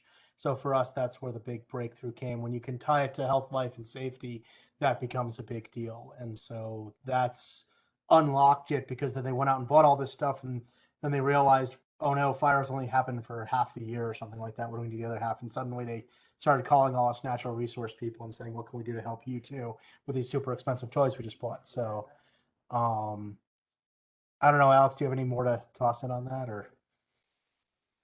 Yeah, I have a couple additional things. That was a solid overview, though, and usually Fire is the first one just due to financials, to be able to play with these toys. But as a whole, at least from my side, with the National Park Service and the U.S. Forest Service, is that there really isn't a good way to build your personnel from the ground up and teaching them kind of what academia is really good at, and how to use the latest technologies, not only how to push the button and fly the drone, but how to do the things like Mark was talking about in acquiring the data, processing the data, and then turning it into something useful that you can use as whatever IST you are, that is specific to your project. Like Mark always uses, like silviculturists, need X amount of tree metrics per, X amount of area basically is what it comes down to a lot of times. So it takes other people, like this group, for example, is the best way for information like this to get, disseminated, different workflows, different technologies. But, inherently, there's no good way to get trained up professionally into that. So I think breaking that barrier from using drones, processing data, actually becoming a solid data-centric, like scientific-minded organization is going to change as like a paradigm more of, hey, we need to stop being reactionary and start being proactive in data science and data management, because, the Forest Service is really stuck in, like 1906. Like I should be riding a horse to work, basically. It's kind of, we need to get caught up through, the like-minded capabilities of this group. But convincing, the 𝐸s and the doers and like the more tangible hands-on people is kind of difficult to, allow them to embrace that side, because, man, they would be stoked to ride a horse. I know at least 10 people that'd be stoked to ride a horse. I think that's also what made ForFry so significant. It tends to get focused on the restoration side, but there's a very big R&D side to ForFry, which was, like Alex said, it took the opportunity to say, let's stop riding the horse and let's see what cars and trucks can do for us. I think that's one of the really impressive undersung parts of ForFry, is they stopped to ask the question, how can we do this better? What if we use tablets? What if we had drones? What if we did this? Could we make a big shift in how we do business and get away from spraying paints and boots on the ground? And the reality is most forests do not have the time to do R&D. We're too busy doing our normal. Every person I meet is completely overworked and not getting to their complete workload. So ForFry was a big step forward, I think, in taking a look to see, can we change our habits a little bit. So.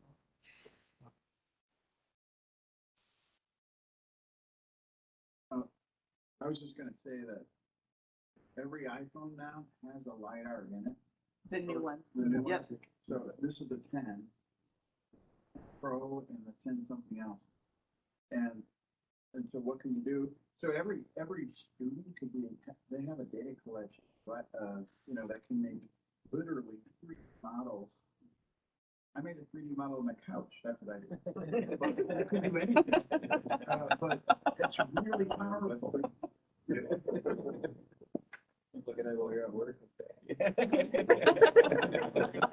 See you later. The world's a better place now that we know where his couch is. So. Yeah, makes it approachable.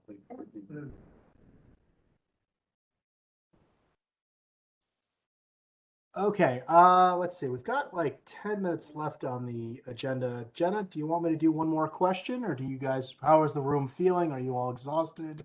Are there cookies? Like, where are you guys at? So. Well, it's Larry's birthday today, so we had cupcakes. Oh. Happy birthday, Larry. Yep. I think one more question, and we can wrap it up. Is that how everybody's feeling? Sure. Yeah. All right, one more, and then you can get out early. Okay, so this question was kind of interesting. This was submitted from our work group chairs. I thought this was kind of interesting. Before, and what we'll do is we'll go down the line of everybody, because I think everybody could probably maybe answer this question, but before UAS was available, was multispectral imagery used in your field? So where's my punch list of people to torch here? Daniel, do you want to go first? Yeah, I mean, again, my field has been more botany and botanical illustration. So, but yes, I think it's been important in the study of plants for a long time. But others can, I think, elaborate a little bit more than I can. Gotcha. Alex, how did we used to do stuff? Well, like I said before, I think we're, not quite up to drones yet. And, as I've been talking with Larry and seeing his capabilities and, what he can do with the drone, which is, and Brett and his team, incredibly impressive. I think, we're still currently riding the Landsat horse, if you will. And when I told my coworkers about Sentinel, they're like, "Whoa, what's that?" For multispectral imagery. So, you know, ideally, it would be great to move up to the world of UAS and use that for things like project level structure promotion and other than that. But like others have said, using multispectral imagery, especially for vegetation monitoring, it's been around forever. Measuring effects, composition, quantity, stuff like that. So, and continue to be useful well after I die, probably. Paul, how about you guys? What did you do before UAS? Yeah, and I got to admit, I was not really in the field before UAS. So I'm not an authority on that, but I'm pretty sure, you know, because of, well, not because of, but they were, multispectral was useful. It was on some of the satellites. They were big devices, so they were on manned aircraft. But of course, that's expensive and not available to everybody. So yes, I believe it was in use, but it's more accessible when you can have it on an unmanned aerial. Nick, well, how about you guys? Yes, I'll try to speak for the county as a whole. I don't know if I'm allowed to do that, but I think, you know, I mean, I could see, I've gone back and seen aerial photography of Tucson. I think the earliest I saw was 1925. I was just poking around in some database. I found it. I was like, oh, this is cool. And just to see that transition over time of a place, I think, and I'm sure that had to do something with the way city planners were looking at the surrounding areas and planning roads and planning housing developments and commercial developments. So I don't know about as far as multispectral data, but if a aerial imagery would count in that category, I think, yeah, I think planners and city officials and county officials have been using that data for planning for, you know, since the 20s, I guess, in Tucson, to whatever capacity you could use it. But to Paul's point, yeah, having a UAS makes it much more approachable, or even satellite data, just more higher resolution, better temporal resolution. You just do more with it. Cool. Justin? Yeah, I think I'd just be echoing what was said, but obviously for vegetation monitoring, and traditional remote sensing has been around for a while using multispectral data. So it just comes down to kind of that project requirement and what temporal scale, spatial scale is going to be right for what you need. Cool. So it sounds like it's drones and UAS is definitely just taking us to that next level. We were all kind of doing it in some capacity, but this has really made a significant impact on the especially the multispectral, hyperspectral LiDAR world. So cool. Well, I'd just like to take this moment to thank all of the panelists. I wish I could have been there to meet you all in person and had the cupcakes.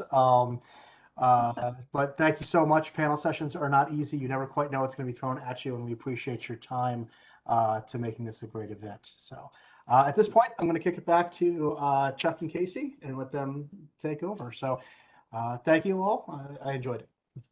Thanks, Mark. Thanks, panelists.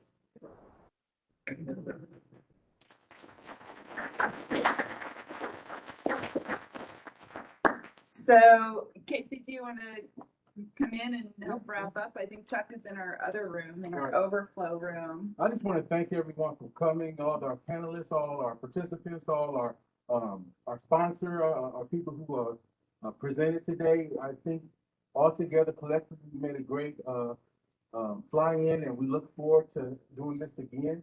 And happy birthday! And you know, I'm just so proud of how this event went, and we look forward to hearing from you and getting feedback so we can make it even better next year. Yeah, thank you. Yeah, I think it was a great day. Any feedback or things that you guys would like to see in the future, we're up for it. So email me, email Chuck or Casey. Chuck, do you want to say a few words? Oh, well, I'd like to say thank you. I actually learned quite a bit. It was a great day. And a new adventure for us. You know, we had our first fly-in last year, all virtual. And Right. now in-person hybrid, things work for the most part, except my drone, so I apologize for that. So no, I really appreciate it, and hope to see you guys in October at the Yeah, the we- UAS, symposium, AGIC symposium. Yeah, AGIC is in October, so mark your calendars. It is all virtual, but we're gonna have a UAS track. We also have a LiDAR track. There's a lot going on. Natural resources. It's a nominal charge, but that helps us keep going. So we'd love to see you all there. I would like to bring our sponsor up if you don't mind. Yeah, come on, I wanna Bill. say Thank you. Yep.